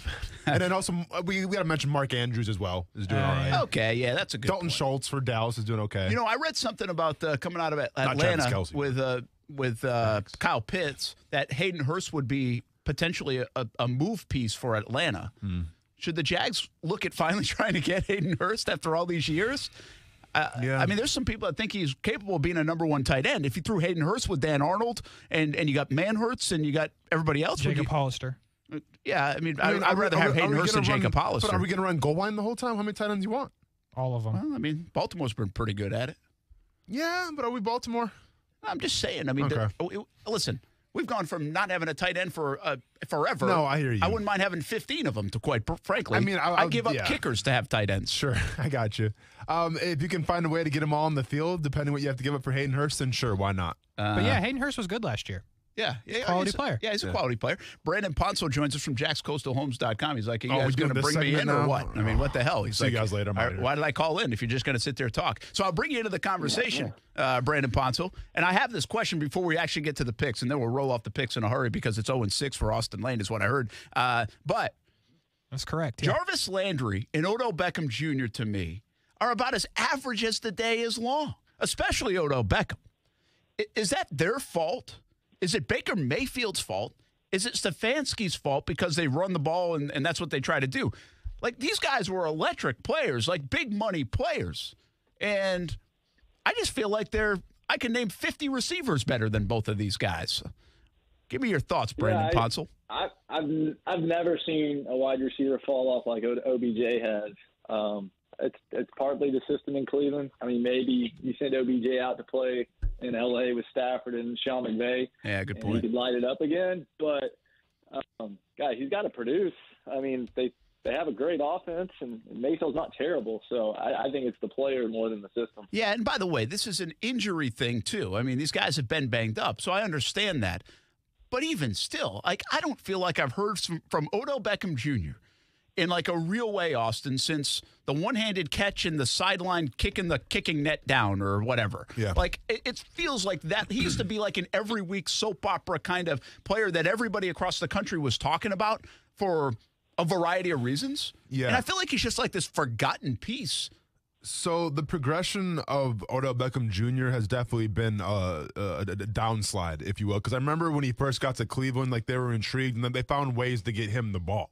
Whether it was like jets, like screens and stuff. Like, I mean, they went out of their way to get Odell Beckham Jr. the ball. Whether he's throwing he was throwing passes. Throwing touchdowns and everything. You're right. And now it seems like they've gone more of the traditional, well, hey, we have Kareem Hunt and Nick Chubb when they're healthy, and we're going to run the football first, and then everything else is secondary with Jarvis Landry and Odell Beckham Jr. And you know what? They've won with that philosophy, but obviously they've taken a big hit now in the receiving game. Yeah, it's weird. Two weeks ago, heck, earlier this week, maybe it was last week, I'm asking, like, should the Jags trade for Odell Beckham? Yeah. Maybe did they give him a change of scenery and try to reinvigorate his career? He's a talented player. Mm-hmm. But now I'm just like, I watched him last night. I know he's coming off that shoulder. I'm just like, yeah. Let's go and get Michael Thomas in here. I don't know if he's worth anything. Like, let's get Michael Thomas. Yeah, maybe. All right, let's go picks. What do we got, KC? This is your time to hammer Austin Lane, okay? Well, yeah, I've been doing that all show, and it will continue. Austin Lane 0-6. And what might be more depressing than 0-6, you're tied with Brett Martineau. Ooh. That's not funny. Yeah, it's ridiculous. Sorry, I'm eating just because I don't care anymore about this segment. Throw in the towel, you quitter. I'm not quitting. I'm still going to do it, but yeah, whatever. Well, if you're still going to do it, then why don't you start us off and tell us what's going to happen between Wisconsin -3.5 at Purdue +3.5, who's ranked, by the way. Yeah. I checked it like 4 times to make sure I was right, and I am. So they're looking like Purdue can't handle the bounce, I guess, is what they're saying. Yep, I don't think so either. Wisconsin's defense is too great. Give me great. Give me Bucky. Well, I mean, please don't good. say great in Wisconsin again in the same sentence. 0-7. You relax with that, Brent. I'm taking Bucky. I'm going to take Purdue. Good. Brandon Ponso, how about you? I'll take Purdue. I always love the 3.5 at home, so I'll go with Purdue. Yeah, that hook is nice, isn't it? Yeah, I'll take Purdue as well. Wisconsin's not good. Oh, Here we out on go. a limb. That's a game picker picker-upper. upper, baby. Jim Leonard getting that defense ready to roll. Can't wait. Brent, will go to you. Clemson plus 3.5 on the road at Pitt. Minus 3.5. Wow. Clemson as a dog. Mm-hmm. Are you kidding me? No way. I'm taking Clemson. Brandon, what do you think? This just isn't your Clemson from the last 4 or 5 years. I know. Not very good, and I don't see why they're going to all of a sudden be good. They're anemic on offense, and Pitt's the best team in the ACC, so give me Pitt. Yeah, Pickett's been very good for them. I'm taking Pitt at home. Come on, take Pitt. I'm going to. Obviously. Yes. I got Clemson. I got Dabo. I got DJ. All right. And I got game picker-upper. Brent, just because the guy's in a Nissan commercial doesn't mean he's the real deal. Brent only likes quarterbacks named DJ. Daniel Jones and DJU. It's a good point. It's the only option. Good observation. Shout out to DJ Moore from Bowles. Also true. Who's on the Blitz QB High Five tonight. He is. There Very we go. good. Blitz scoreboard, 9 o'clock. Brandon, will go to you and the team that I think is the best team in the ACC. You obviously don't because you just said it was Pitt, and that's NC State minus 3.5 at Miami plus 3.5. Also, Brandon, no Auburn this week because of you. You said something last week. You're sick of Auburn. No more Auburn. I did get the win on them last week. You did. We can come back with did. them. I think NC State has way more to play for. They're playing for an ACC championship as well. So give me NC State and lay the 3.5. What do you think, Austin? I think, despite what's going on in Miami, lost their quarterback, but they're still trying to play hard for their head coach, and they're still giving effort, which I like to see. So I think at home, against all odds, they pull this game out. Wow. Is he trying to lose? I guess so. I'll take NC State. So will I. Good. Game picker-upper. Like it. Let's go to the NFL. Let's do that. Austin Lane, Chiefs minus 4.5 with a fully healthy Travis Kelce. You'll also catch him in my fantasy lineup as well. And they will be at the Titans plus 4.5. Oh, man. Titans are so freaking weird. I know. The Titans. I know. Hate them. You know what? I think they love you, Derrick Henry, but I hate the Titans. I know. And especially against that Chiefs defense, could be a close game. So Chiefs minus 4.5, you said? That's correct. Too explosive. Give me Kansas City. Yeah, Kansas City's always a good pick. Here's the thing about Kansas City. Sooner or later, they got to start proving themselves. They did a little bit last week. They pulled away late. But I think it's very few times in the last couple of years has it felt like Kansas City needs to make a statement. Yeah. I feel like Kansas City needs to make a statement. I'll take Kansas City. Brandon? I like the Titans catching the 4.5. Kansas City won't be able to stop Derrick Henry, so it's going to be a close game. High-scoring game, but I'll take the 4.5 at home. Casey? I'll take King Henry as well. Brent, we'll start with you because we know where Austin Lane's going to go. That is the Eagles plus 3 at the Raiders minus 3. But, Brent, you will go first. Well, yeah, you know I'm going to go. But you know what he's doing, right? He's always going last on purpose because he wants to see how this whole thing plays out. Yeah, if he can get a picker upper. He needs to I'm on you, Casey. Okay. Listen, okay. he's having a rough day. No, I go last because originally I wasn't supposed to be in this segment, and I just keep going last so Brent can't throw me out. And Hey, that's a good idea. True. That's a good idea. You're doing a hell of a job. Raiders, I will take, by the way. They impressed me last week, Brandon, getting that win with all the stuff going on. I'll take the Raiders at home. I don't think the Eagles are very good. Yeah, I like the Raiders minus 3. Still not sold on Jalen Hurts as an NFL quarterback, and give me the Raiders at home. That hurts you in the heart, doesn't it, Austin? That statement hurts you in the heart. Whoa! Someone doesn't play fantasy football. Give me the Eagles. Casey. Somebody doesn't play it well. We just don't know who that is yet. I'll take the Raiders. Wow, you got 3 game picker-uppers. I like it. Where else are we going? The last place we're going, and we'll start with Brandon, is the Bengals plus 6.5 in Baltimore. The Ravens minus 6.5. Yeah, I think the Bengals are going to want to make a statement. They've got a lot of talent. 6.5's a lot. I'll take the 6.5. Oh, that's a tough call here. That's a really tough call. Baltimore's playing good, man. I kind of agree with you. I think the Ravens feel like they're on a roll, but they've played so well the last couple of weeks. I wonder if they take a step back. And I love these games where teams have something to prove. I just can't ride with the Bengals. I can't trust them yet, also. I'm going to go with the Ravens. I can't trust them either. Give me the Ravens, too. I'm with you, man. Casey? Give me Joe Burrow. All right, 2-2. There. Man, this could be an interesting week for us. Yeah, it's a wild week. By the way, do we all have the Jags not to lose this week? Yes, we do. It's going to ride a 2-weekend no one's going to be in headlines winning for streak. the wrong reasons? We hope. We're good? Okay. But yeah, all the morning. Just stay hunkered down in Jags headquarters, everybody. Okay? Extra 7 days without a loss. That's right. We like that. Hey, Brandon Ponsel from JacksCoastalHomes.com. I feel like I ask you this every week, but I keep looking at the value of my home by going to JacksCoastalHomes.com. And I'm like, can you find me this small little something to downsize into or whatever? Because I just want to sell my home, but I don't want to buy one. You need to buy more real estate, Brent, not sell to buy something else. You need to accumulate more real estate. So an investment property is what you should be looking to. All right. I'll look into it. A little rental in Jack's Beach is gold. So. All right. There you go. There's your advice of the week from Brandon Ponsel. He knows what he's talking about. JacksCoastalHomes.com. I won't move into a tent yet. Have a good weekend, man. Enjoy the game, fellas. Bye. All right. Gosh, the home values in Jacksonville just keep going up and up and up. I really feel like I want to just go buy an RV. No, for sure. And just live in one. Spoiler alert, but like new vehicle costs are pretty up there as well right now. Every cost is up. Yeah, Food's for up. Sure. Food's up. Yeah. There are no vehicles to buy. No, there really aren't. Yeah. Yeah. It's a wild thing going on. It is, man. Hang on to your property. Hang on to your property. That's what Brandon Ponsel said. Get some more. Yep. Get some more. I tell you, he has not wavered. He's joined us for a couple of years. He's bullish on the market here. And he's right. You start reading all these publications, it doesn't look like it's dying down anytime soon. No, everybody's always like, well, it's not going to stay like this. It's not going to stay like this. Well, that was like 5 years ago they were talking about that. It feels like it, right? Yeah. It feels like it. So, hey, don't look for us for advice. Go to JacksCoastalHomes.com. Bitcoin is kind of like that. Well, maybe Ethereum's more like that. Hey. Ride the wave, but at the end of the day, the wave is always going up. And then there's sharks in the water and we're getting bit. So who knows? We'll be back. Action Sports Jack. We'll talk sports. Just take our sports advice. Well, you might not want to take Austin's Don't take mine right now, advice. man. He was Don't take 0 for mine. 6. Yeah. What the heck? We'll just have some fun when we come back. Action Sports Jacks on ESPN 690. What's up? It's Casey of Action Sports Jacks. If you can't catch the show live, just search Action Sports Jacks wherever you get your podcasts to make sure you don't miss moments like this. Now, keep in mind, you're sitting next to Mr. Thanksgiving right now because I absolutely stuffed the stat column. You sure did. And they called me Mr. Thanksgiving. Nobody called you. Nobody called you that. I don't want to brag. You called yourself that. Maybe. I don't want to brag. We're talking 4 points. Yep. We're talking 2 rebounds. Yep. We're talking a steal. Okay. We're talking a block. Yep. And I almost broke a guy's ankle. I'm just saying, if you find yourselves around some Jacksonville Giants and all of a sudden one of them starts saying, is that stovetop dressing? Oh, jeez. What is that? What is that? Is that cranberry sauce? Oh, Mr. Thanksgiving's in the house. And that's who you know they're talking about me. Hi there. I'm Mia. I'm Air. Your air? Yeah. I just got out of the lungs of someone smoking a cheap little cigar outside a bodega. Oh, it was so smoky in there. And where there's smoke, there's fire. Cancer. Oh. Yeah. Little cigars might taste sweet, but they still kill. I'm supposed to be helping people, not unhelping them. You mean hurting? Oh, yeah. Sorry.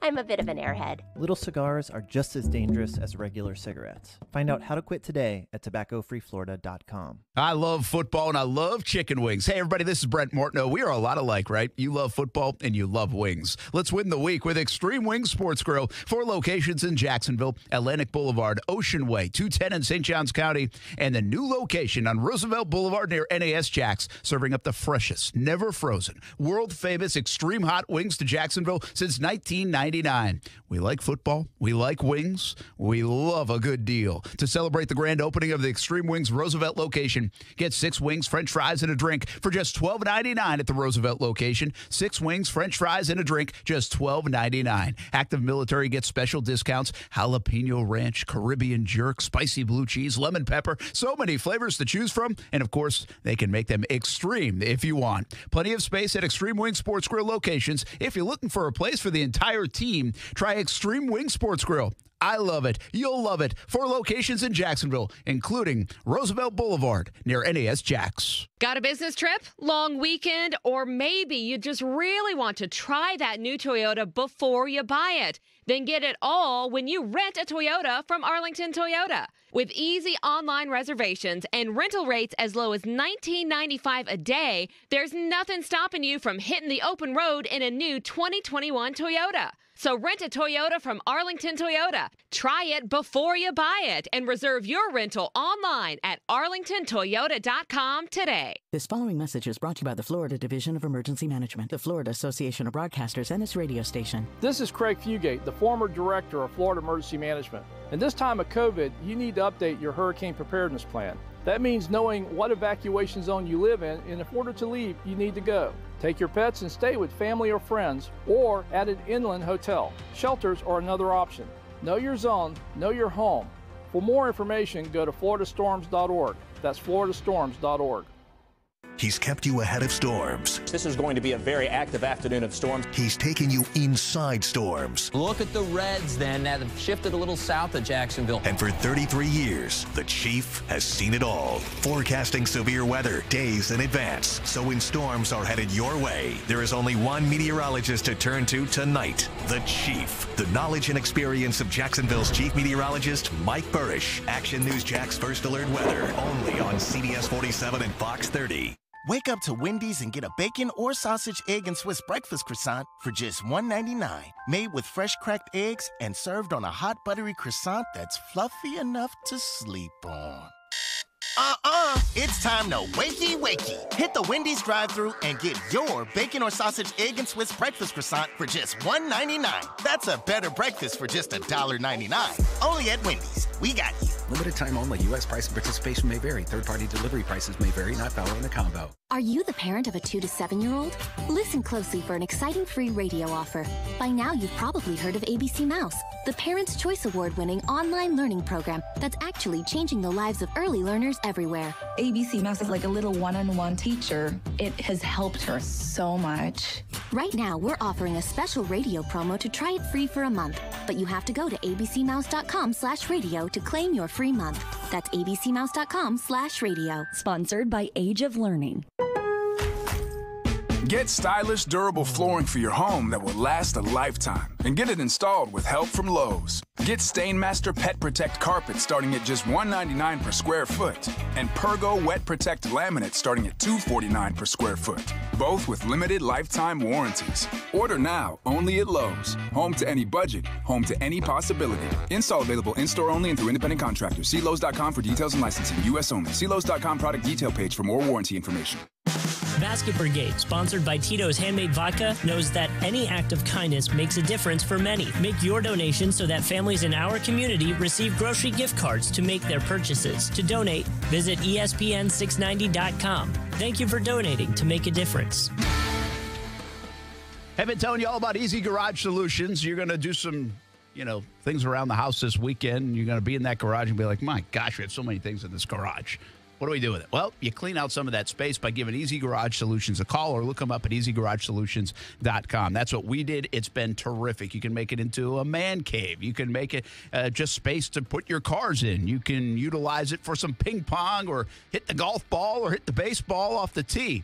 A lot of different things. Or you can just have a nice clean garage. Easy Garage Solutions will help you out. EasyGarageSolutions.com. They have one-of-a-kind monkey bar technology. You can't get it anywhere else. It's awesome. Hang the bikes, the beach chairs, the lawn equipment, anything. It will hold a ton of weight. It'll last a lifetime. Then put all the boxes and bins and Christmas decorations and the rest all hanging above your garage doors so they're off the floor, plenty of space, and you've got yourself a fantastic-looking garage. Easy Garage Solutions.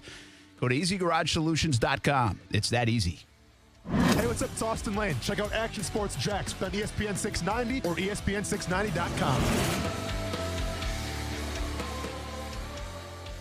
Hey, welcome back. Action Sports Jacks on ESPN 690. Brent Morton, Austin Lane, Casey here on a Friday. We're riding it's not a win streak, but a win here in Jacksonville. No, and it's been a good week. Man. It's been a really good week in Jacksonville.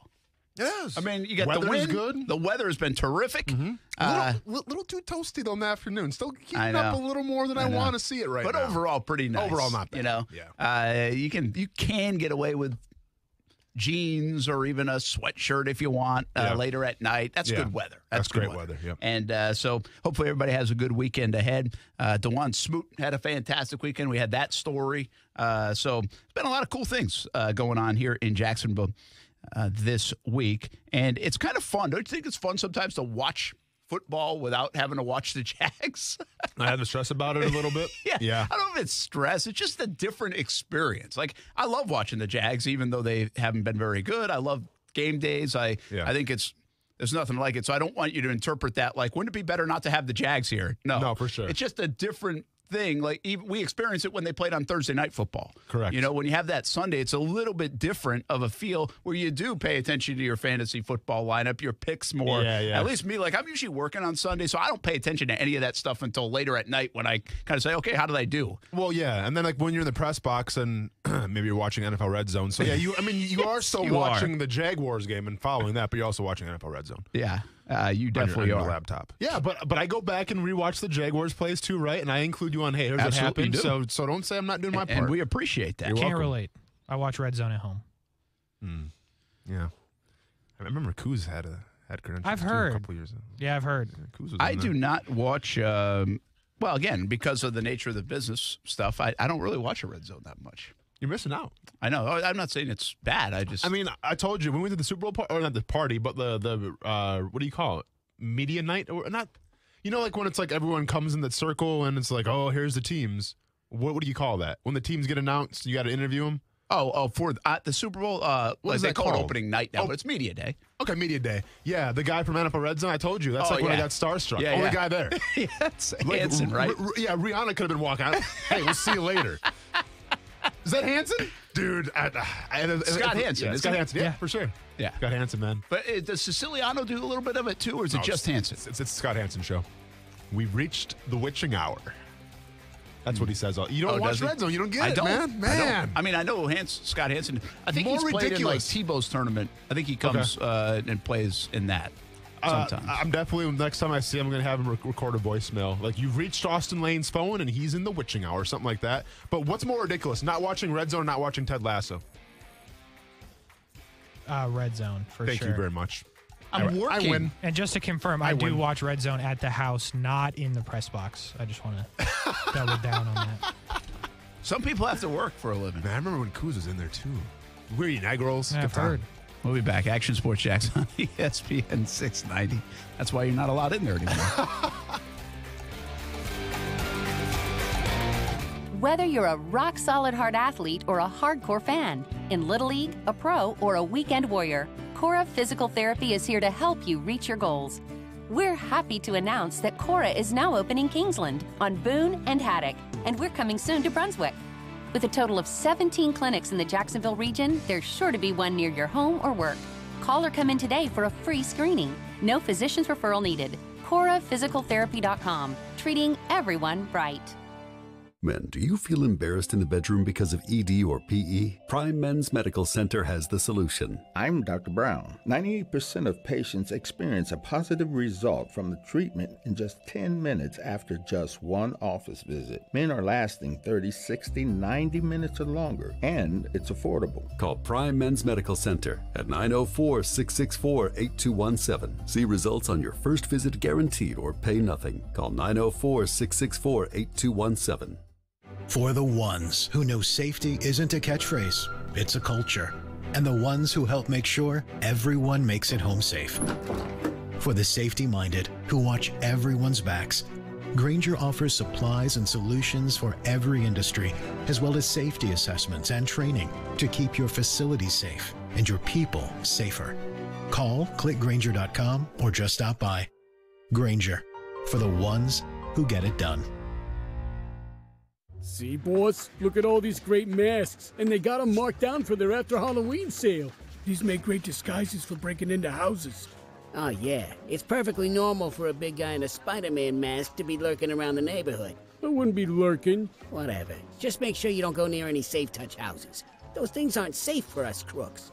Hey, before I forget, that house we've been casing, when are those folks going out of town again? Black Friday. And since they don't have safe-touch security, we don't have to worry. Yeah, no safe touch means no two-way communicator or crash and smash technology, no video monitoring, and no headaches for me. Here, look. What do you think of my new mask? It's definitely an improvement. Thanks. You find another house without safe touch and the mask is on me. Consider it done. crooks know to stay away from Safe Touch houses. Hi, I'm Lester Jackson, president of Safe Touch Security Systems. No one beats our technology or our price. Call Safe Touch today at 888-723-8682 or go to safetouch.com. State license number EF233. Today, I took someone to their first job. Today, I helped someone get to a medical appointment. Today, I helped someone see their loved ones. Today, I took someone to see a concert. JTA bus operators are professional, trained, courteous, and proud. Become a driver of change. JTA is now hiring bus operators and is offering $10,000 to $15,000 hiring bonuses. On-the-job training provided. CDL training available. To apply, log on to go.jtafla.com/drive or call 904-630-3100. That's 630-3100 to become a driver of change. What if you could assist a family who's working hard to make ends meet? How would it feel to help someone get back on his feet? What would you give to bring a smile to a hungry child's face? A gift in any amount will make a big difference, especially when you give through Jewish Family and Community Services. Thanks to the Max Block Food Pantry Matching Challenge, your donation will automatically double. Jewish Family and Community Services. Here for hunger. Here for Jax. Learn more at hereforjax.com. Get in zone, AutoZone. Welcome to AutoZone. What are you working on today? So it's about time for an oil change? We've got what you need. Right now, you can get 5 quarts of Mobil 1 full synthetic or synthetic high mileage motor oil and an STP extended life oil filter for just $36.99. And you can get it all fast, your way. Just order online with our free same-day store pickup or next-day delivery. Get in zone, AutoZone. Start your job today at AutoZone.com. Restrictions apply.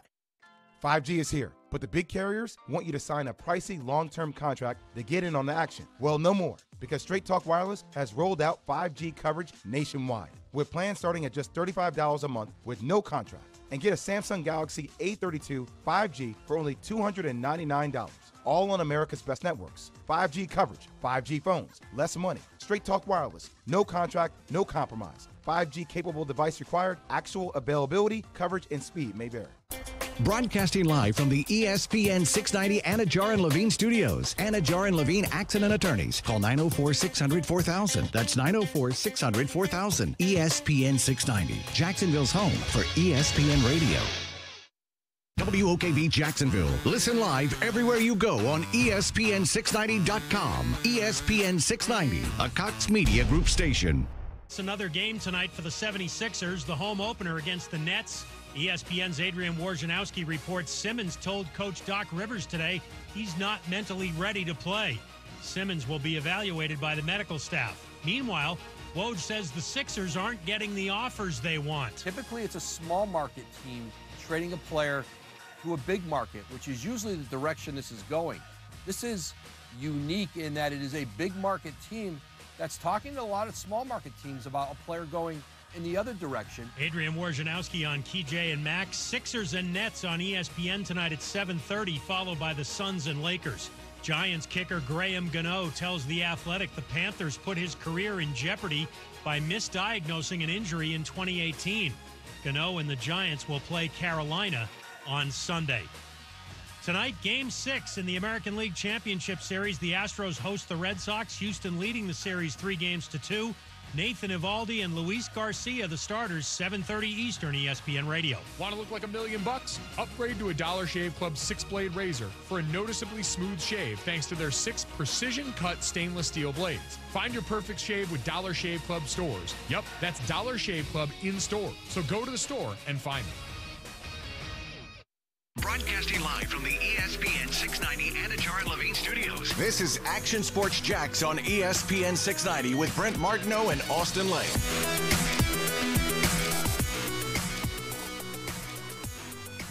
Hey, welcome in Action Sports Jax on ESPN 690. It is football at 5 on a Friday. So let's begin with basketball because I had a thought. Did you see Klay Thompson about like the All-75 team or whatever? Are we already up to, I remember the NBA All-50 team. Yeah. Or whatever they called it. Mm-hmm. And I was like, oh, wow, we've already gone from 50 to 75 that quick. Like I remember the 50 team. Like when I felt like it was just a few years ago. And now we're on 75. But Klay Thompson said he was disrespected for not being on the team. I don't know if I agree with him. Like if I think of the 75 great players. So is it the top 75 players for this year? I mean, that's what I'm trying to figure out here. Because I have to see this list and what he's mad about. Because if we're talking the top 75 players of the past decade or so, maybe you have an argument. If we're talking about the 75 of this year, I mean, then yeah, I think. Okay, so here we go. Thompson woke up Friday, is still irate, not being on the 75 best players in NBA history. Yeah, it's an NBA history team. It's the same thing they did with the top 50. Am I missing something here? Why would he be on it? Like, why would Draymond Green be on it? Oh, he's on it? Draymond Green? Okay, well then, yeah.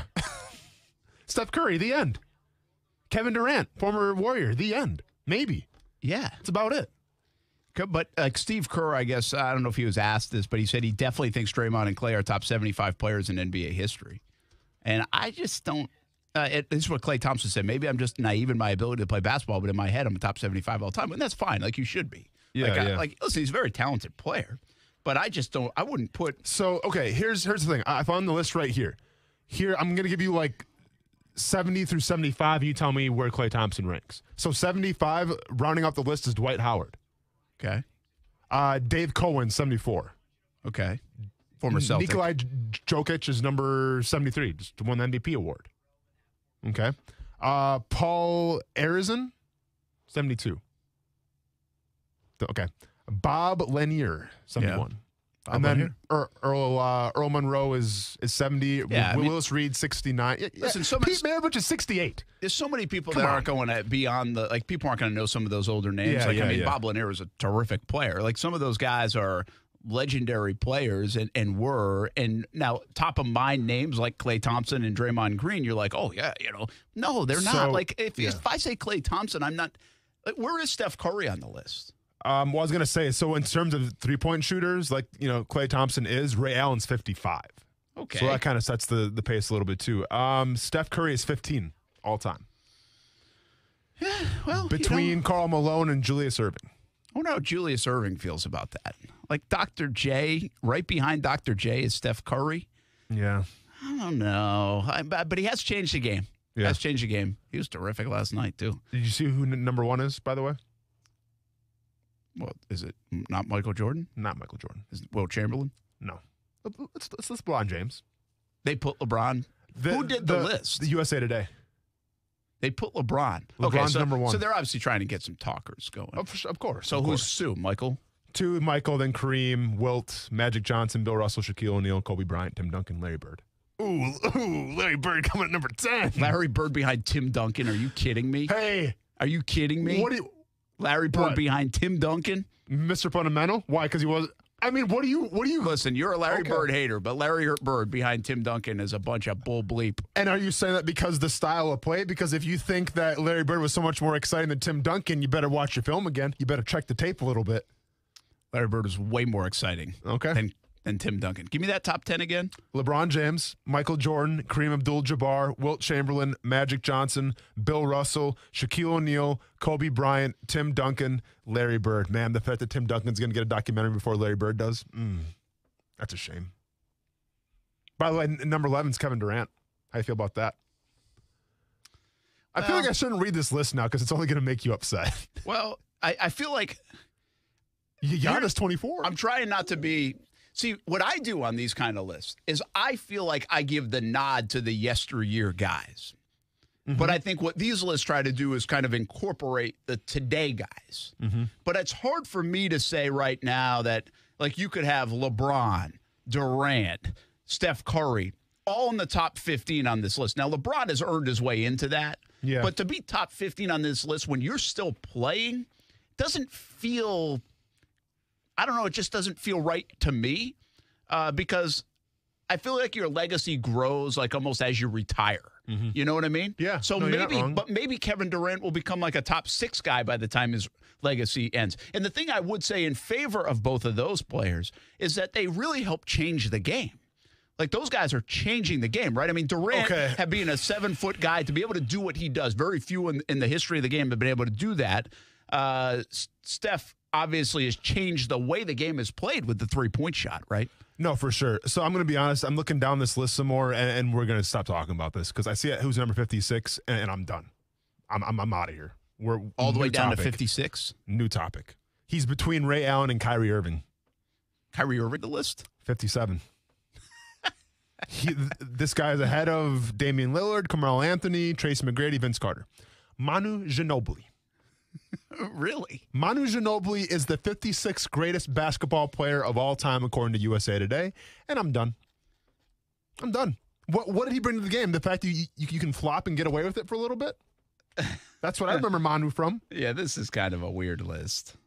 I'm mad that we spent so much time talking about it now. I saw Manu Ginobili, and I'm like, I'm done. We're good. One thing, it's a goofy list. By the way, where's my man Sam Jones? He better be top 50. Sam Jones? Yes. Boston Celtic, great, lives here in Jacksonville. I thought it was an R&B, like a jazz musician. Kids I these days. I don't see Sam. I'll be honest. I don't see Sam Jones. Sam Jones isn't on that list. He's not in the list. Who did the Hall of Fame? Who did like the top 50 list? Because these guys didn't do that list. Brett, I'm telling you right now, Sam Jones is not on the list. Guy won nine rings. Yeah, but was he riding coattails? Was he a standout player? Yes, he was a standout player. He was a scorer. Yes, he should be on the list. Not on the list, sorry. It's a goofy list. It's a stupid list. USA Today, you suck. It's a terrible list. If you have Tim Duncan ahead of Larry Bird, your list sucks. I mean, is this not the right list that I'm looking at here? Hey, where did you say Carmelo was? I was working on something, wasn't paying attention. Carmelo's like 58 or 59. Yeah, 58, 59. I mean, Manu Ginobili's better than Carmelo, apparently. So Carmelo Anthony is 58. Dame Lillard's 59. Manu Ginobili 56. Dame Lillard. Lillard's on that list. I know we've been through this, but like I said, who made this list? USA Today. I'm done reading. Yeah. Not going to subscribe. Not going to like and subscribe. USA Today. Not a chance. Dennis Rodman 64. Okay. That makes sense. Kind of weird skill set to be on a list like that. Does it make sense? Yeah, but he was so valuable. Are we talking like what he meant to the game? I don't know what this list even is. Because didn't he win a few times? What's that? I'm sorry. Of course he did. Yeah. Yeah. So how is he? He was a game changer. So how is he behind Carmelo Anthony? And I'm a Carmelo fan, but like that just doesn't make sense. Well, I think Carmelo being ahead of Rodman doesn't surprise me because he was so singularly. Well, I guess Rodman was defense and rebounding, right? But I mean, the league is about scoring. And most of those guys are going to win out. Carmelo, I know he doesn't win, but I mean his skill set and what he's accomplished in the league, obviously is terrific. And he's still doing the dang thing. Yeah, doesn't longevity means? I guess not in this list. Russell Westbrook, number 39. Cool. Where's Giannis on the list? Oh, hey. 24. 24. He's like 24 years old, and he's already on this list. He's already on an all-time list, and he's like 24 years old. Giannis Antetokounmpo is right between Scottie Pippen and Bob Pettit. Bob Petit. That's the dumbest thing I've ever heard in my life. That Giannis Antetokounmpo was number 24? Yeah. Of the all-time basketball. Yeah. This dude that did one thing one time. Dude, I mean, he's got that immigrant mentality. Okay, the guy plays old school style basketball. I think he's gonna thrive in any era. Yeah, he shouldn't be on that Any list. era without a shot clock violation at the free throw line, he's good to go. Your basketball takes are worse than your fantasy team. He should not be on the list. All right, screw the list. Thank you. The bottom line is if Tim Duncan is ahead of Larry Bird on any list, then the list sucks. Bottom line, that is the bottom line. Don't play Larry Bird hate. There's nobody. Tim Duncan wouldn't say he's better than Larry Bird. Yeah, because he's humble. Like, he wouldn't say that because Tim Duncan's the nicest guy. He wouldn't say that. If Tim Duncan had Michael LeBron Jordan's James personality, wouldn't say it. Michael Jordan wouldn't say it. Magic Johnson wouldn't say it. The only guy who would say it would be Isaiah Thomas. All right, well, let me ask you this then. Do you think Shaq is better than Tim Duncan? Oh, yeah. Yes. Okay. The Shaq-dis? Okay. Shaq's number 7, Larry Bird number 10. Do you think Shaq's better than Larry Bird? I don't, but that might come with some bias. The Shaq-dis. The Shaq-dis. Was that actually? I never. When he went to Phoenix, yeah. Okay. I was like the Diesel, Superman, Big Dog, the Shaq-dis. I don't think most people would put Shaq ahead of Larry Bird either on a real list. Okay. I don't think. I think if you ask like the players, I don't think they do that. I think that a little bit of that comes with just this mad respect for Bird's game, I think. But I think in Shaq definitely revolutionized the center position. And that's the thing, right? That's the way I look at it. I think if you're looking at Durant and Curry and Shaq and players like that, I understand that, right? I mean, you'll talk about Larry Bird, all right? Steph Curry, Ray Allen, they shoot 3-pointers too. By the way, didn't we start this? Larry Bird didn't just shoot 3-pointers. They shoot 3-pointers too. Didn't we start this about Klay Thompson being mad he's not on it? Yes. Well, now if you look at the list, I understand why he's mad. Because the list is a joke and he's won some stuff. So yeah, but here's my problem with Klay. Is if he didn't have all those guys, could he carry a team? Yeah. Like some of those guys, like Giannis can carry a team, right? Can Klay Thompson carry a team? I don't think so. Let's be honest. Dame Lillard's number 59. And That's what Klay I'm Thompson is not Dame Lillard. I don't think. Okay, who's DFL on the list? Last, sorry. Oh, Dwight Howard. Okay, then let's just. And by the way, I would not put Dwight Howard on my list. It just doesn't feel right. Now, I might look back at the numbers and say it, but I go off the ear test right away. And I do this with the Baseball Hall of Fame and stuff. And I would just say, if you say, hey, 75 players all time, Dwight Howard, I'd be like, I don't think so. But then you could maybe talk me into it. Yeah. Like he'd be on the fringe for me. I'm trying to find more like current players. We got Anthony Davis, number 44. He's done nothing. He See, can't. now, No. so Klay Thompson should be mad about that. James Harden, 30. Kawhi Leonard, 28. Okay, this was just like Wait a minute. Well, I mean, Kawhi Leonard put the Kawhi team on his Leonard back. has such a better argument than any of these other random people that not random, but Kawhi Leonard over all these people you've said. I so wonder far when recently. they did. I have to go back and look at this 50. I don't know why we're on this for so long, but we're on this 50, the top 50 list, right? When they did come out with that, which was a cool list. Like that was a neat thing. I wonder how many like current players when that came out were on it. It felt like more of an ode to the legacy players of the NBA. Now, if you take that top 50 and then you add, basically, in my opinion, you'd take that top 50 and had to add 25 players, right? Yeah. And then slot them in places. And who would jump ahead? Well, certainly in the last 15, 20 years, LeBron, right? Kobe would slide way up the list, probably. I think Durant probably does fit. I think Steph Curry does fit. But I think some of these jokers that are being on this list, like, no way they don't fit. Austin, be honest. Dame Lillard does not fit on that list to trump, like, to be in the 25 of the last 20 years. I don't think he does. No, for sure. But if I'm building a team, though, I'm taking Dame Lillard over Klay Thompson. Okay, but, I am. But be honest on this one. Giannis or Kawhi Leonard on that list? Not today, right now, on that list. In terms of who should be higher? Yes. I mean, I think recency bias would say Giannis. Honestly, I do. That's whack, bro. Well, I think projecting would be also. It's 'Cause not that's just what recency they're bias, doing. but it's projecting. Yeah, it's projecting. Because Giannis, you would project Giannis to be at the end of the day a better player than Kawhi Leonard. I think. Yeah. I think. Now, right now, I'd probably put Kawhi Leonard because of what he's done. Giannis has just been in the league not long enough. But he already has rapidly made a big impact, and I think you could project that Giannis is going to end the day as a better player than Kawhi Leonard. And some of that's a little sleepy on Kawhi Leonard just because we always say his personality. I think he can almost lose his slots because of that. For sure. From a marketability standpoint. All right, last thing. I can't believe we're doing this so long on the NBA. By the way, did I say where Russell Westbrook's laid? That's no, where is he? 39. Way too high. All time. I'll tell you this. In my estimation, Chris Paul, 35, by the way. I have this weird, like, affinity for Russell Westbrook as a player. I mean, I like watching him play. I think he is unbelievable. I mean, if you look at if you look at his stats and the triple-double records that he has, it's going to stand out, whether the game has changed or not. Like, I think a lot of guys could get triple-doubles now that they didn't normally do that in the past. Yeah, I guess that's what it comes down to. Now, is that. Casey has a different standing here. Like, you're not going to win much with Russell Westbrook. That's been proven. But, like, I would put about 10 guys that you named, I would say, okay, if Russell Westbrook's ahead of those guys, I'm fine with it. See, I guess at the end of the day with this list, and they don't say the criteria, it's just the effect that they had on the game of basketball. Yeah. All right. Dwight Howard won a couple dunk contests. Maybe they got him at number 75. Who knows? But yeah, the game's changed. I mean, these guys have. Man. I will say this: these guys have a lot of players that have played in the last 20 years have revolutionized the game a bit. Right? I mean, that's fair. The big man has revolutionized the game the way he plays. Steph Curry certainly has. Russell Westbrook has rewritten the record books on the way he plays. And by the way, the reason I like him is because he plays so damn hard. I mean, I love that. And that jumps off the TV at me.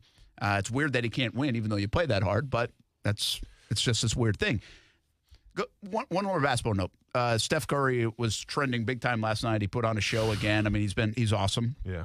He really is. I've gone from hating the mouthpiece to now liking Steph Curry. I just can't refuse to like the guy. I think he's fantastic. I was thinking of this last night, and I don't watch NBA every night. I don't watch Steph Curry every night. What's the comparison for Curry? Do people make him? In terms of like NBA player comparisons? Yeah. Past or present? Yeah. No. I don't think there is any comparison.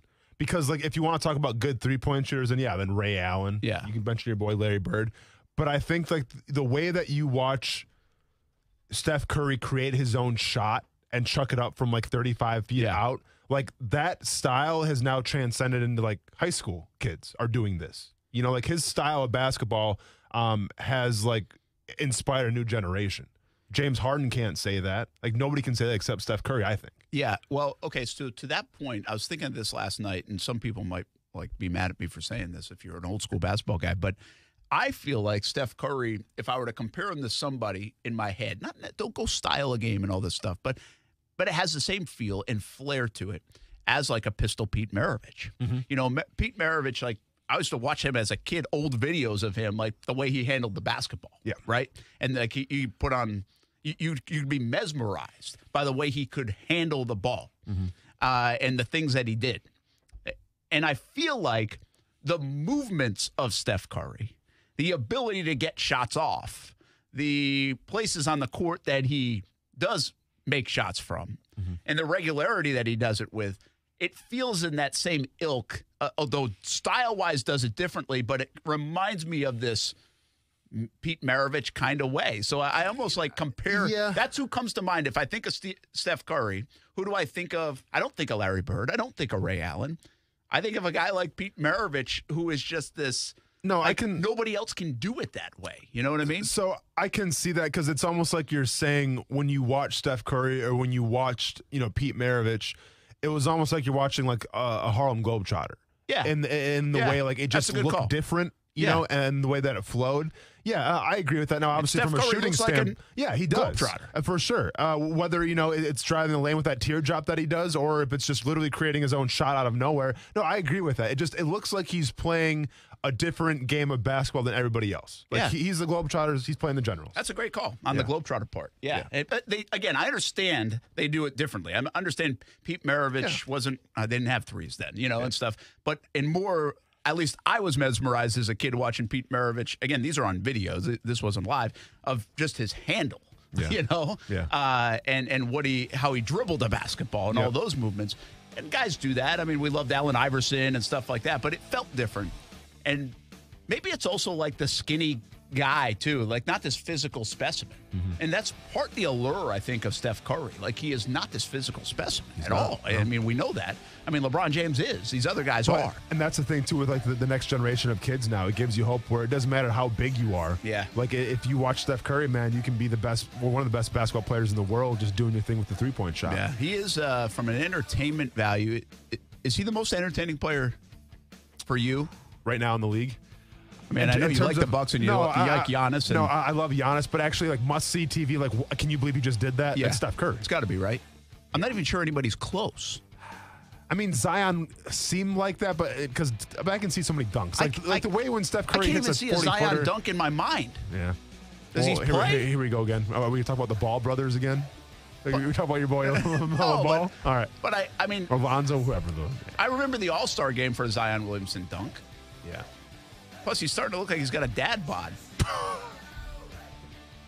had nothing to say to you. You better show him some respect. We got playing a lot of music, but you want to talk some fishing before we go to break? Because I think Captain Rick's on. Yeah, Casey, good call. Audible. Stop the music. Play DJ. I like it. Let's get to Captain Rick before, so that way we don't have to keep him over the break. Heading into the weekend, got the fishing show in the morning, 7 a.m. on ESPN 690. You got Captain Rick right now. What's happening, man? How we doing, Brent? We're doing great. Good deal. Good deal. Fishing. David Borey said it was not fishing today. It was catching. He said you couldn't even call it fishing. It was so easy. Redfish. Boy, this early morning, late evening, low tide, low wind has been dynamite for reds. I was in my kayak last night with my fly rod. I actually missed my call to you. And, oh, my goodness, the reds were just everywhere. I couldn't stop, Brent. I couldn't stop. There were so many. And I tell you what, that's a really great fishery this time of year. Haven't heard from the boats offshore yet. Now, I did hear Dave Crisp and Steve Proctor went yesterday, and they did pretty well on triggerfish. And Had a few Vermilions and sea bass to go with them. So party ground fishing is not terrible for the bottom, but it's not as good as it's going to be once we get a little bit of cool weather. Don't see any cool weather for the weekend. Don't see any big increase in winds. But you can count on us being back on Monday to check about it with another fishing report brought to you by Workman's Quick Fix Plumbing and CSS Landscaping. Thanks, Captain Rick. Appreciate it. Have a great weekend, man. Thank you, boys. All right, that will do it for Austin Lane as well. He'll check out of here. We talk some high school football when we come back. Cool. Have a good weekend. Better work on that Halloween costume because you got like a week. I know. Amazon Prime better come through for me. Don't count on it. I know. I mean, Amazon Prime's pretty good. I'm just saying everything's on back order. Let's not knock Amazon Prime. I'm not knocking them. It's more just it's probably stuck somewhere around the globe. And are we going to give Zion Williamson an apology? No, he's got dad bod. Okay. Oh. All right. He kind of does, doesn't he? I don't know. Maybe. I mean, he's a big dude. What do you want? Yeah. All right. Have a great weekend, Brent. Starting to look like Big Baby Davis. Let's not get too out of control here, Brent. Hopefully, he doesn't follow that path. But by the way, real quick, UFC talk. Oh, yeah. Vittori Baracho fighting this weekend. They call him Baracho, but guy showed up, 10 pounds overweight, said, let's fight at 190. Guy showed up to the scales weighing 205. So now the fight is going to be at 205. Wow, so they went up and they just made the fight 205? Yeah, but props to Vittori for taking part of that because he didn't have to do that at all. When are you going to fight Paulo again? Costa. Might have some news about that next week. Oh, okay. Stay tuned. Have a good weekend. Don't go anywhere. We've got some high school football talk coming up in just a couple minutes. Blitz Scoreboard Show at 9 o'clock. We'll be back on ESPN 690. Now, the First Alert Forecast on ESPN 690. Becoming mostly clear and mild tonight, dropping to between 60 and 65. It'll be a partly to mostly sunny Saturday, pretty warm, but comfortable humidity with highs in the low to mid-80s, several degrees cooler at the beaches. From the CBS 47 and Fox 30 Action News Jax First Alert Weather Center, I'm Chief Meteorologist Mike Burrish. The Weather Center is brought to you by Beards Diamonds. Don't miss Beards BOGO Wedding Band Sale, happening now through October 24th. For the ones going above and beyond. For the ones reaching out, helping out, and lending a hand. For the ones people count on. You can count on Grainger. Grainger offers supplies and solutions for every industry. Backed by 24/7 customer support and specialists to help with hard-to-find products. Because you've got everyone's back. We've got yours. Call, click Grainger.com, or just stop by. Grainger. For the ones who get it done.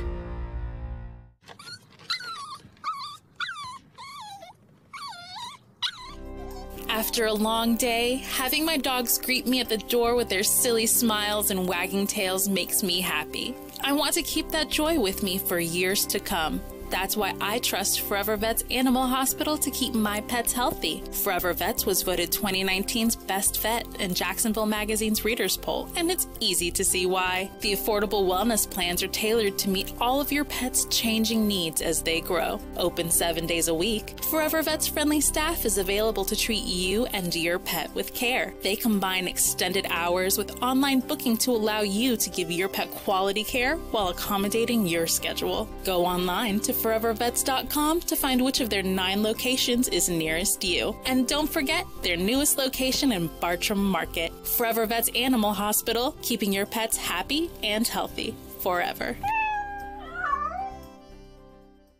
For families worried about making ends meet, we are here. For those struggling with depression, we are here. We're also here to protect kids in crisis, assist students, and help our seniors. We're Jewish Family and Community Services, and we've been here offering support to people of every age, race, and religion for more than a century. Jewish Family and Community Services, here for all. Here for Jax. Learn more at hereforjax.com. We're back and better than ever. A new web interface for the start of the basketball season and more props, odds, and lines than ever before. BetOnline.net remains your #1 spot for all the basketball and football betting content this season. From basketball, football, baseball postseason, NHL, boxing, and right up to the upcoming UFC events. So don't wait to check out all the latest news, odds, and information for the 2021 season. BetOnline.net is the fastest and easiest way to find all the info on your favorite sports. BetOnline.net, where the game starts. We will meet you at home. The The state of Florida is committed to assisting homebound seniors who want to receive a COVID-19 vaccine. If you or someone you know would like assistance with transportation in getting to a COVID-19 vaccination appointment or would like a vaccine brought to your front door, then the Department of Elder Affairs Area Agencies on Aging are here to help. For assistance, call 1-800-96-ELDER. This message is sponsored by the Florida Department of Elder Affairs, the Florida Association of Broadcasters, and this radio station.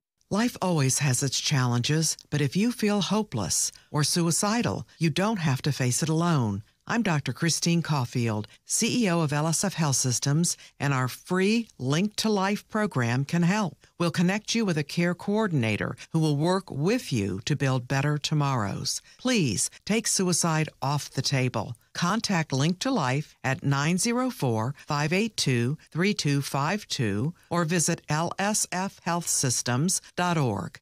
Slip and falls can be embarrassing, leaving you in pain and feeling like you've lost control. I'm Eli Anajar from the law offices of Anajar and Levine. After a fall, document the scene by taking photographs and make sure to get medical attention for any injuries you may have. If you've been injured in a slip and fall accident, call the law offices of Anajar and Levine at 904-600-4000. That's 904-600-4000 for a free consultation. And take back control of your life. Office in Jacksonville.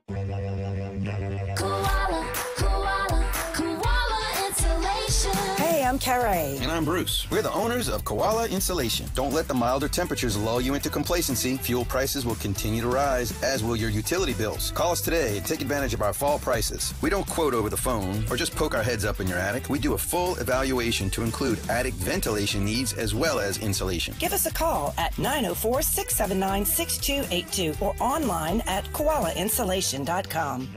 If you're like me, you come home from work and walk through a messy garage hurdling shoes and bats and bikes.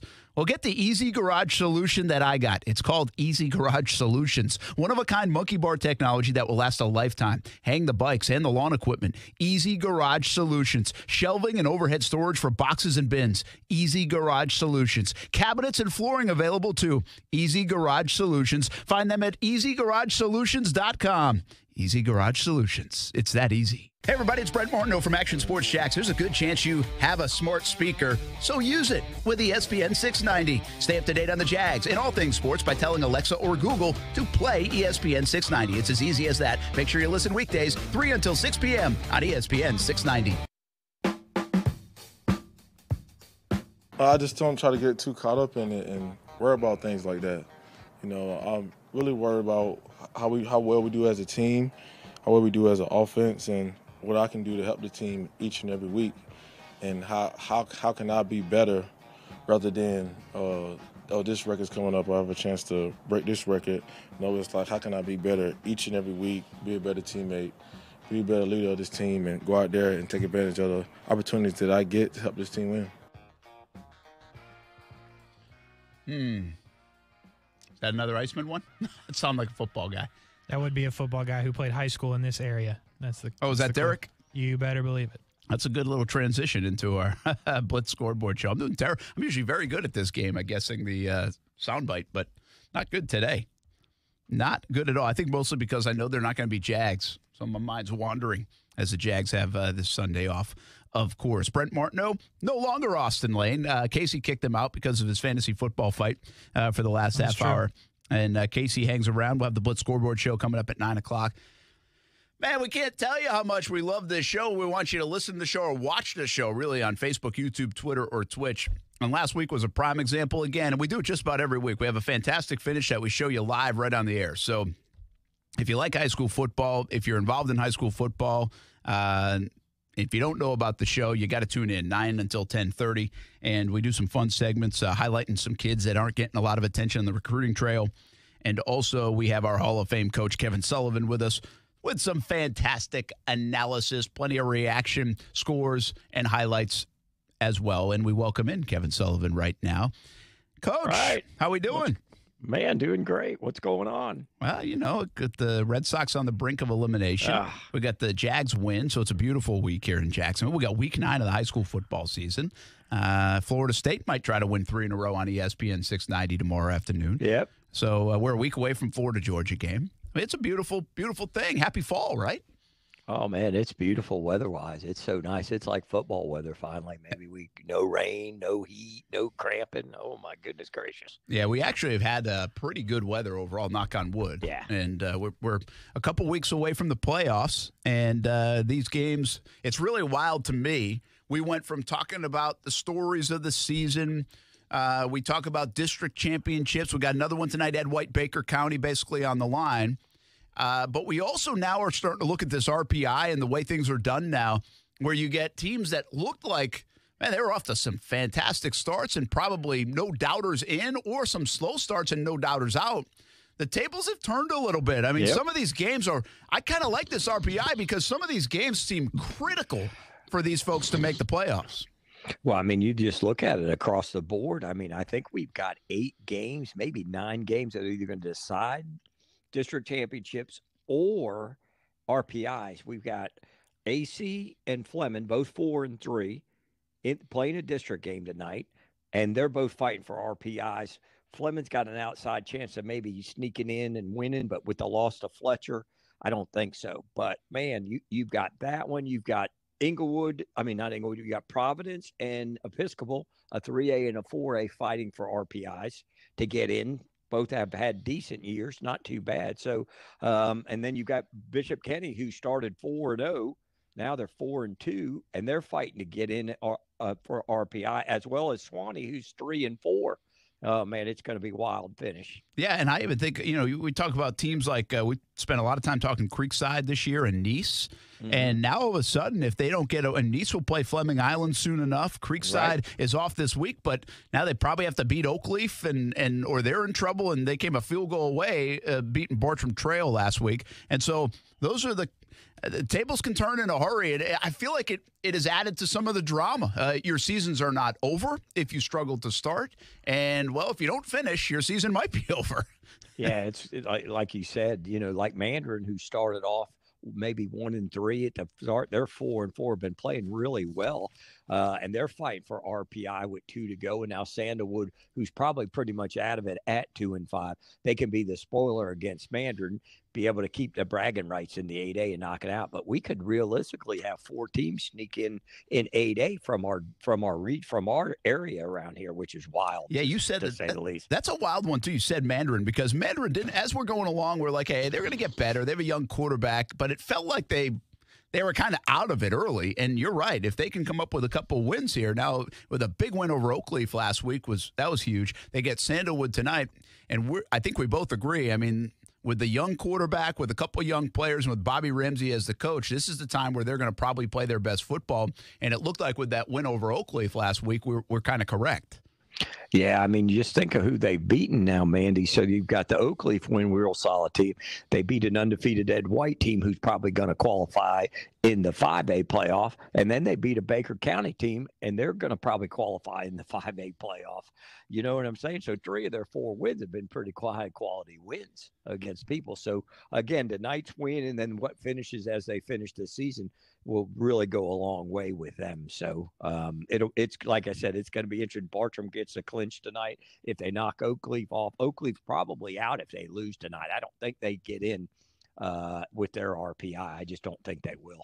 Well, it'll be interesting to see if Oakleaf can pull that upset. Well, then Bartram Trail and winning the district isn't a clincher. Now they still have to just go get a job done. I mean, they're still in the driver's seat. So it could open up the storylines and the rest of these couple of weeks still have a lot of meaning to it. Let's talk really about the big one, though. I feel like the biggest game of the night is Ed White and Baker County. Would you agree? Yeah, I think that's a big one just because of so much on the line.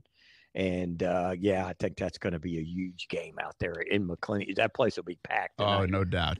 Yeah, no doubt. I mean, it's a great atmosphere. Ed White's done a fantastic job. They've been very good. They can really run the football, which is kind of feels like a traditional thing at Ed White anyway. Baker County can run it as well. They're tough, and they will be tough. That's kind of their style, and they know how to win. So big one in 2-5A between Ed White and Baker County. Now, a fun one that really doesn't have a lot on the line, but really 2 good football teams over the years and this year, Riverside and Trinity Christian. This could be a low-scoring affair. Both defenses very good. Riverside coming up off that loss to Columbia most recently. They turned it over like 6 times or something. So Both these teams licking their wounds. Trinity lost to Florida High, so good one there at Trinity Christian tonight. Yeah, really good game. Two powers in our area playing each other. Should be real exciting. I think it's going to come down to, I guess, the turnover battle. I mean, Riverside, and even they're 6-1 and they've been tremendous, but they're after like 2.5, 3 turnovers a game. And, it finally caught up to them against a good, solid Columbia team. And so now they're fighting, going to have to go on the road in the playoffs. They'll get in with the RPI no matter what happens. And, but they're going to have to do it on the road, not the comforts of home like they've had in the past a few times. Yeah, and Columbia's wrapped up their district. They're going to go play at Madison County. That's usually a good place to play, so we'll see how Columbia handles that. The sleepy game now, the sleepy good game, not a sleepy game, but a sleepy good game, is Middleburg and Clay. I mean, Clay has been there before, right? Clay is a really good program. Middleburg, this could do wonders for them if they were to pull the upset at Clay, right? Yeah, without a doubt. I mean, they've had a really solid year.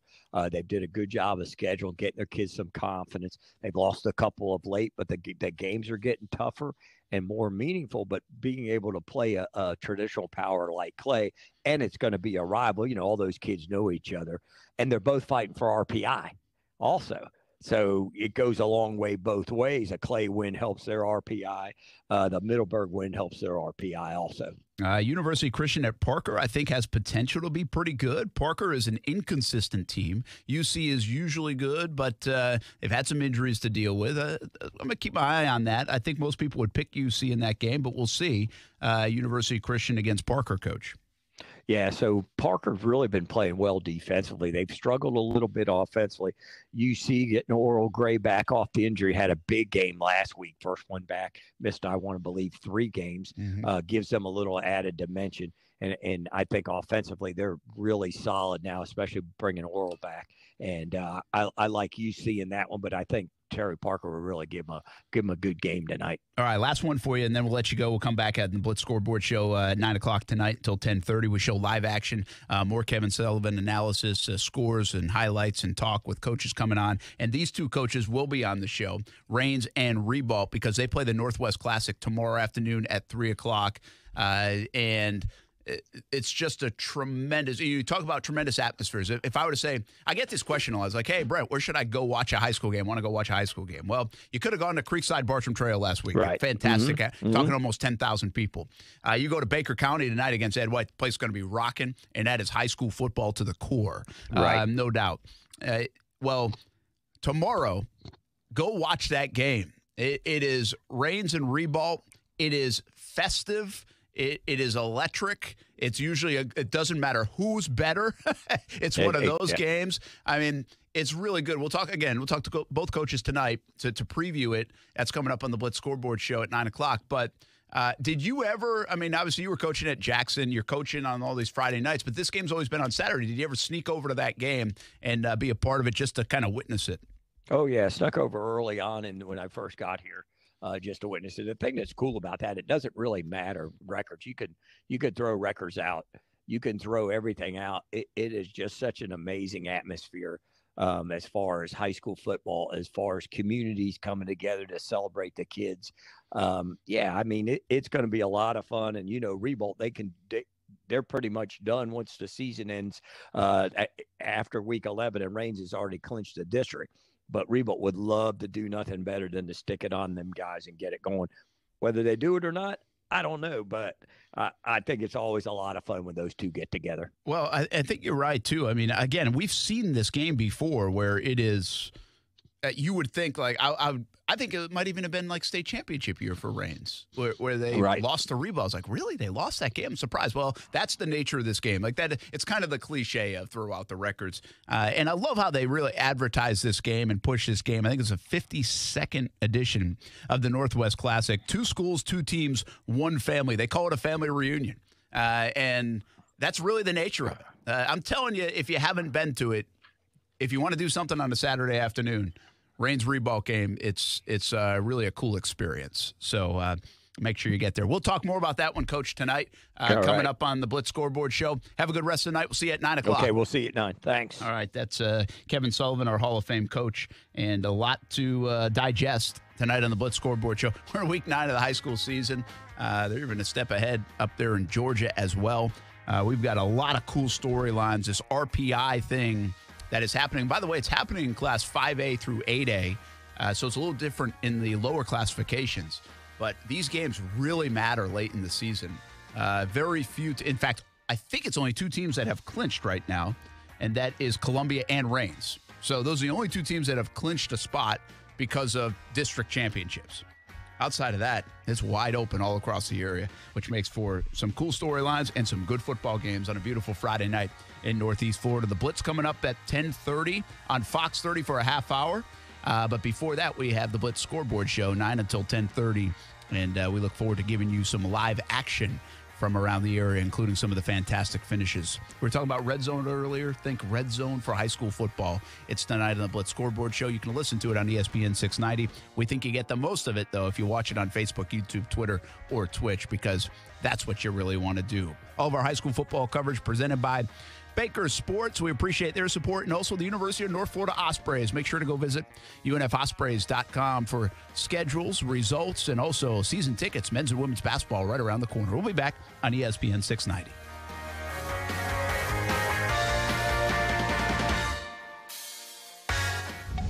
Keep climbing. It's intercepted. Picked off of the 12. He will go down. He finds the promised land. Touchdown, FSU. This is your home for FSU football. Outside the numbers to the 10. 5, 3, 2, 1. It's a touchdown, Florida State. Intercepted. Picked off of the 33-yard line. Noles win.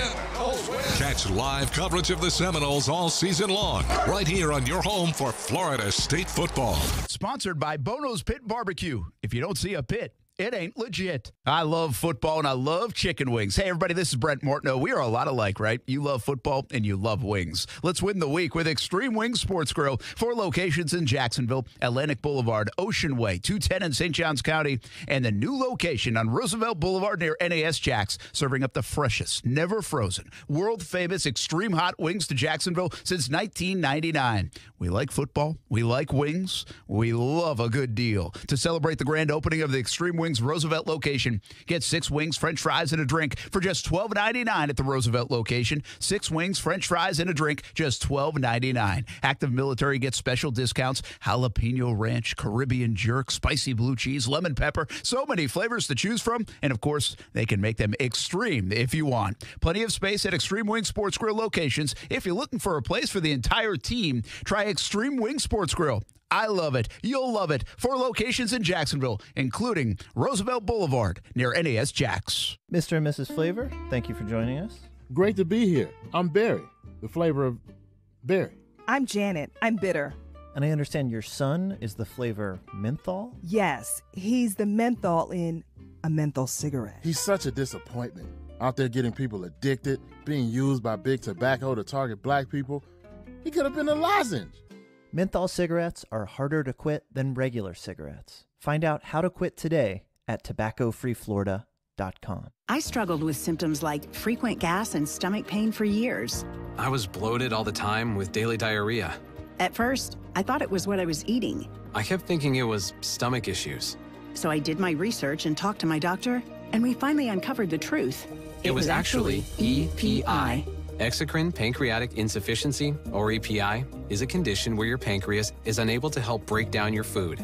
It can lead to symptoms like diarrhea, gas, bloating, stomach pain, unexplained weight loss, and oily stools.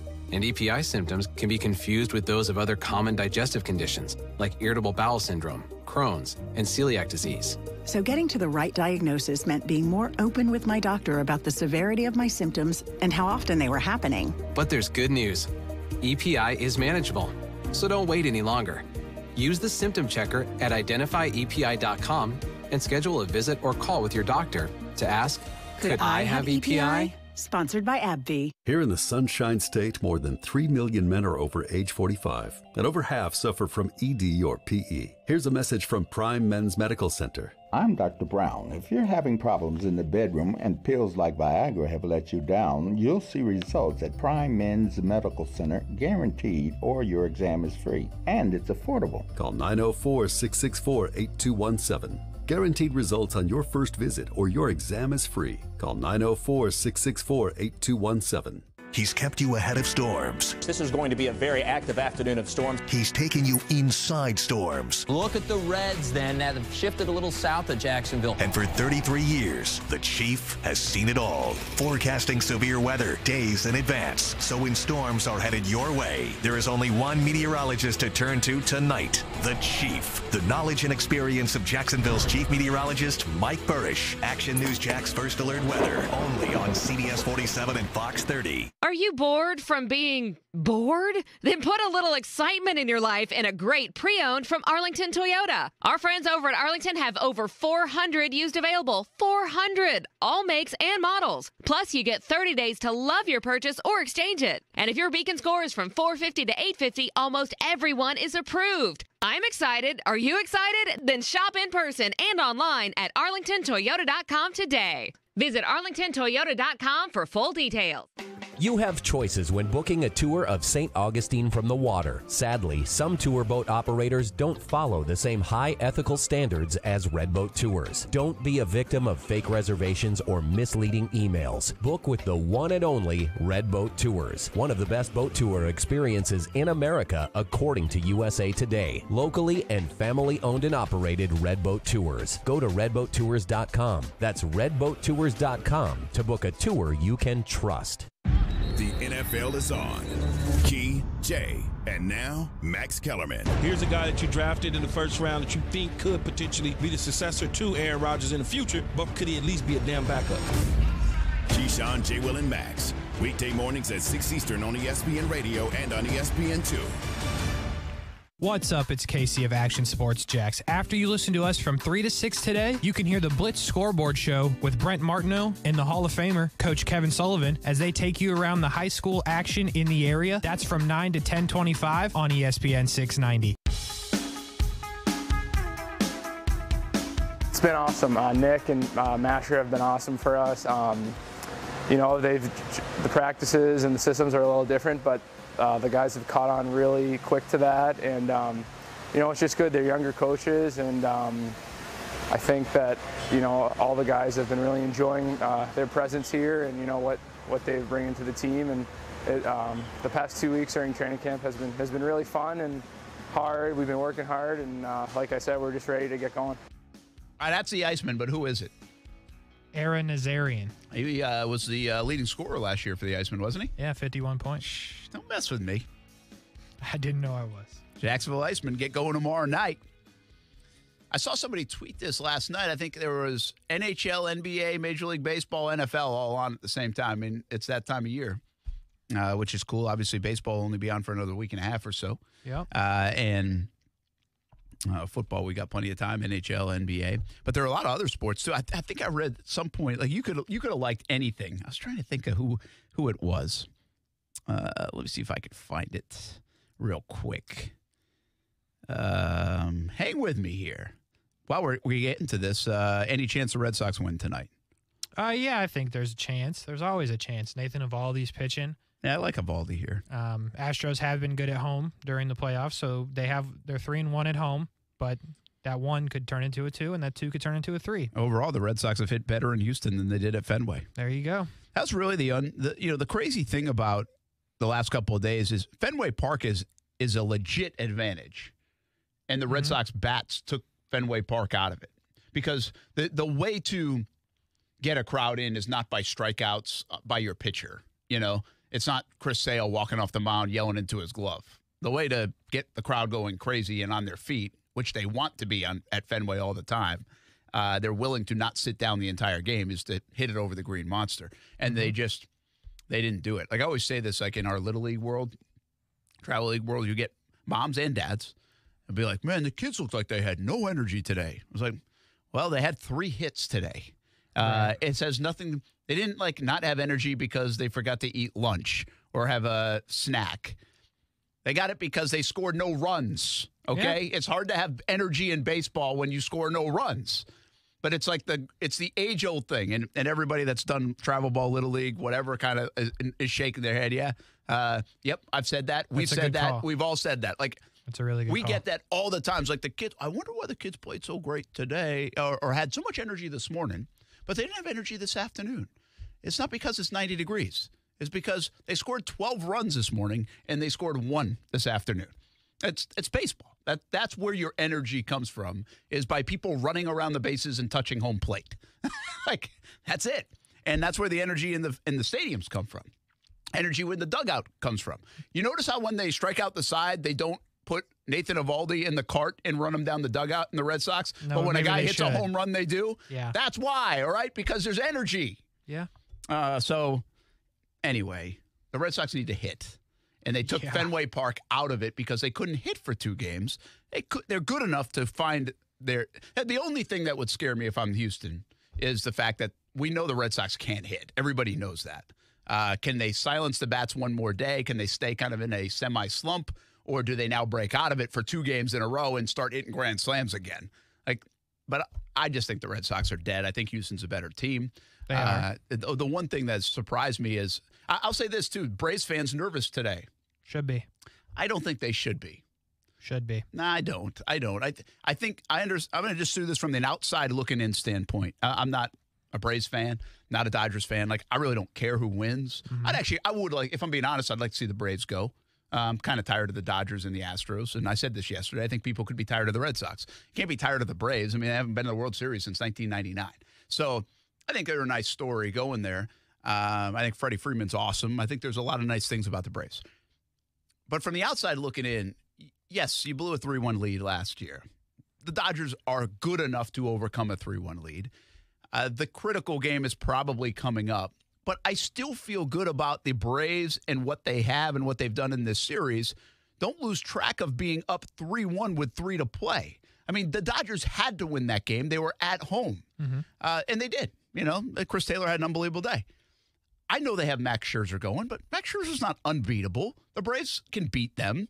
And then I would still feel pretty good if I'm the Braves in Game 7, even though it feels like I would have lost the momentum. So I just think that the Braves, I understand where you're coming from because you just saw it last week. And 3-1 is totally different to come back from than so many other scenarios. Sometimes even 2-0 is harder to come back from than 3-1, even though it's still a 2-game discrepancy and you have more games left. Because 3-1, when you do win that 3-2 game, and then if you can get Game 6, you feel like, oh, your chest is puffed out now, and you're like, we got all the momentum. Sure. So I understand it, but I just am not scared yet if I'm the Braves. I'm scared the way the game looks in Game 6. If you get thumped and the Dodgers' bats come to life, I'd be scared. But the Braves proved so much to me in Game 4, bouncing back from the way they blew Game 3, that I'd be okay, Braves. I think you got the moxie to do this. I think you got the experience to do it from last year. And I think while you're not the better team, I don't know if the Dodgers are that much better than you. So don't worry, Braves. You still got this. You're going to the World Series, in my opinion. How about that? Shouldn't have said it. I just want to make Braves fans feel good going into the weekend. Shouldn't have said it. I'm on a roll lately, just to let you know. I'm undefeated on Thursday nights. I picked Rory McIlroy to win the golf tournament last week. That was incredible, yeah. I mean, you might want to listen to me.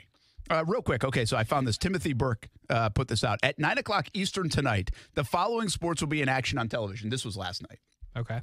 NFL, MLB, NHL, NBA, NCAA football, U.S. women's national team, CONCACAF, is that how you say that league? Yep. I thought I knew how to say it. I was just checking. NCAA hockey, NCAA soccer, NCAA volleyball, USA curling, Canadian Premier League. What the hell is that? Late model dirt series. And shortly after, the PGA Tour from Japan. Yeah, that's what I watched. That's a pretty good Thursday in sports. I didn't watch any of the... Oh, I did watch football. Did you watch the Canadian Premier League? No, sir. What is that? Is that soccer? I would guess. I stayed up at 11:30 when Golf Channel went into coverage of the Zozo Championship, and I watched that for a bit. By the way, you're doing okay, right?